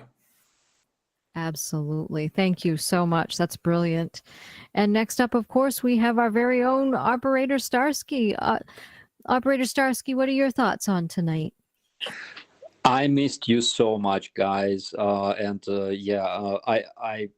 happy that Max was able to wake me up and say, dude, there's a stream, and I was like, oh my god. And I'm very happy to see you tonight, and thank you for all the questions from our friends, from our audience. As always, thank you so much for supporting Ukraine, supporting my people. We all appreciate it, and we love you all. Thank you so much. I love it. Thank you so much. We appreciate it. And please stay safe. So next up, I'm going to go to our producer first before I get to Aaron. So I'm going to go to Dick Dawson first. Dick, what are your thoughts on the show tonight? Well, I got a couple actually. Number one, I want to say we finally got through a stream without mentioning Gwyneth Paltrow and her disgusting fucking vag candles. For the love of God, woman, nobody wants a candle that's been stuck up your fucking hole so we can light it afterwards. Take it off the market and fuck off. But the show was excellent. I loved it very much. And in the background, there was the decision made. Clapper, how would you like to join us all the time on the Shills going forward? It's about time, don't you think? Yeah, I guess. Maybe. Yeah. So what do you say? We got a new shill tonight, everybody. Welcome, Clapper. Absolutely. Don't be too enthusiastic. It's just who I am, guys. I'm sorry. We won't hold a gun to your head. But yeah, and from myself, I thought tonight was great. I'm so happy to be back. My technical glitches are over. My mouth is in front of the microphone where, maybe it should be, maybe not. I don't know what your opinion is on that, but fuck you anyway. What do you think, Aimee? It was great. Thank you so much. It was a great show. We got more information as it's coming in. This has been really great. We've been getting all the good updates out of Ukraine, and this is actually vitally important. So I'm really thrilled that we were able to do this show yet again. So I do want to thank everyone in the chat for coming. I want to thank everyone in the panel for coming as well. Stay safe, Operator Starsky, Slava Ukraini. So thank you. And next up, I am going to go to Aaron Reese. What are your thoughts and wrap-ups for tonight? We had a nice mix tonight. Started out a little serious, ended a little bit goofy, but it's also revelatory of the kind of bullshit that's rolling out of Russia and the lies they tell. So very educational, nice relaxing time too. So I think it was a great show all in all. Take care of yourself, Starsky. Try not to tear your car apart screaming at it. You can't kill stupid with a bullet. So just try to breathe through it, and Slava Ukraini. Absolutely. Thank you so much, my friend. Absolutely. Well, how about yourself, Aimee? Yeah, it was a great show. Thank you. It was wonderful. It was good to hear all the good news, all the news coming out of Ukraine and everything. That's very good. And so I'm thrilled with that. And yeah, you're handling that the best way possible too. Just go in the car, scream, cry, yell, shout, get angry. That's the best way to handle the stress right now. It's a release mechanism, and that's good. That's healthy. So keep that up. So yeah, thank you everyone in the chat for coming once again. Thank you for everyone in the panel as well. It was a great evening. So I just want to wish everyone now a good night. Good night, everybody. See you soon. Slava Ukraini! Slava Ukraini. Good night. Slava Ukraini. Slava Ukraini. Fuck you, Putin!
It's over.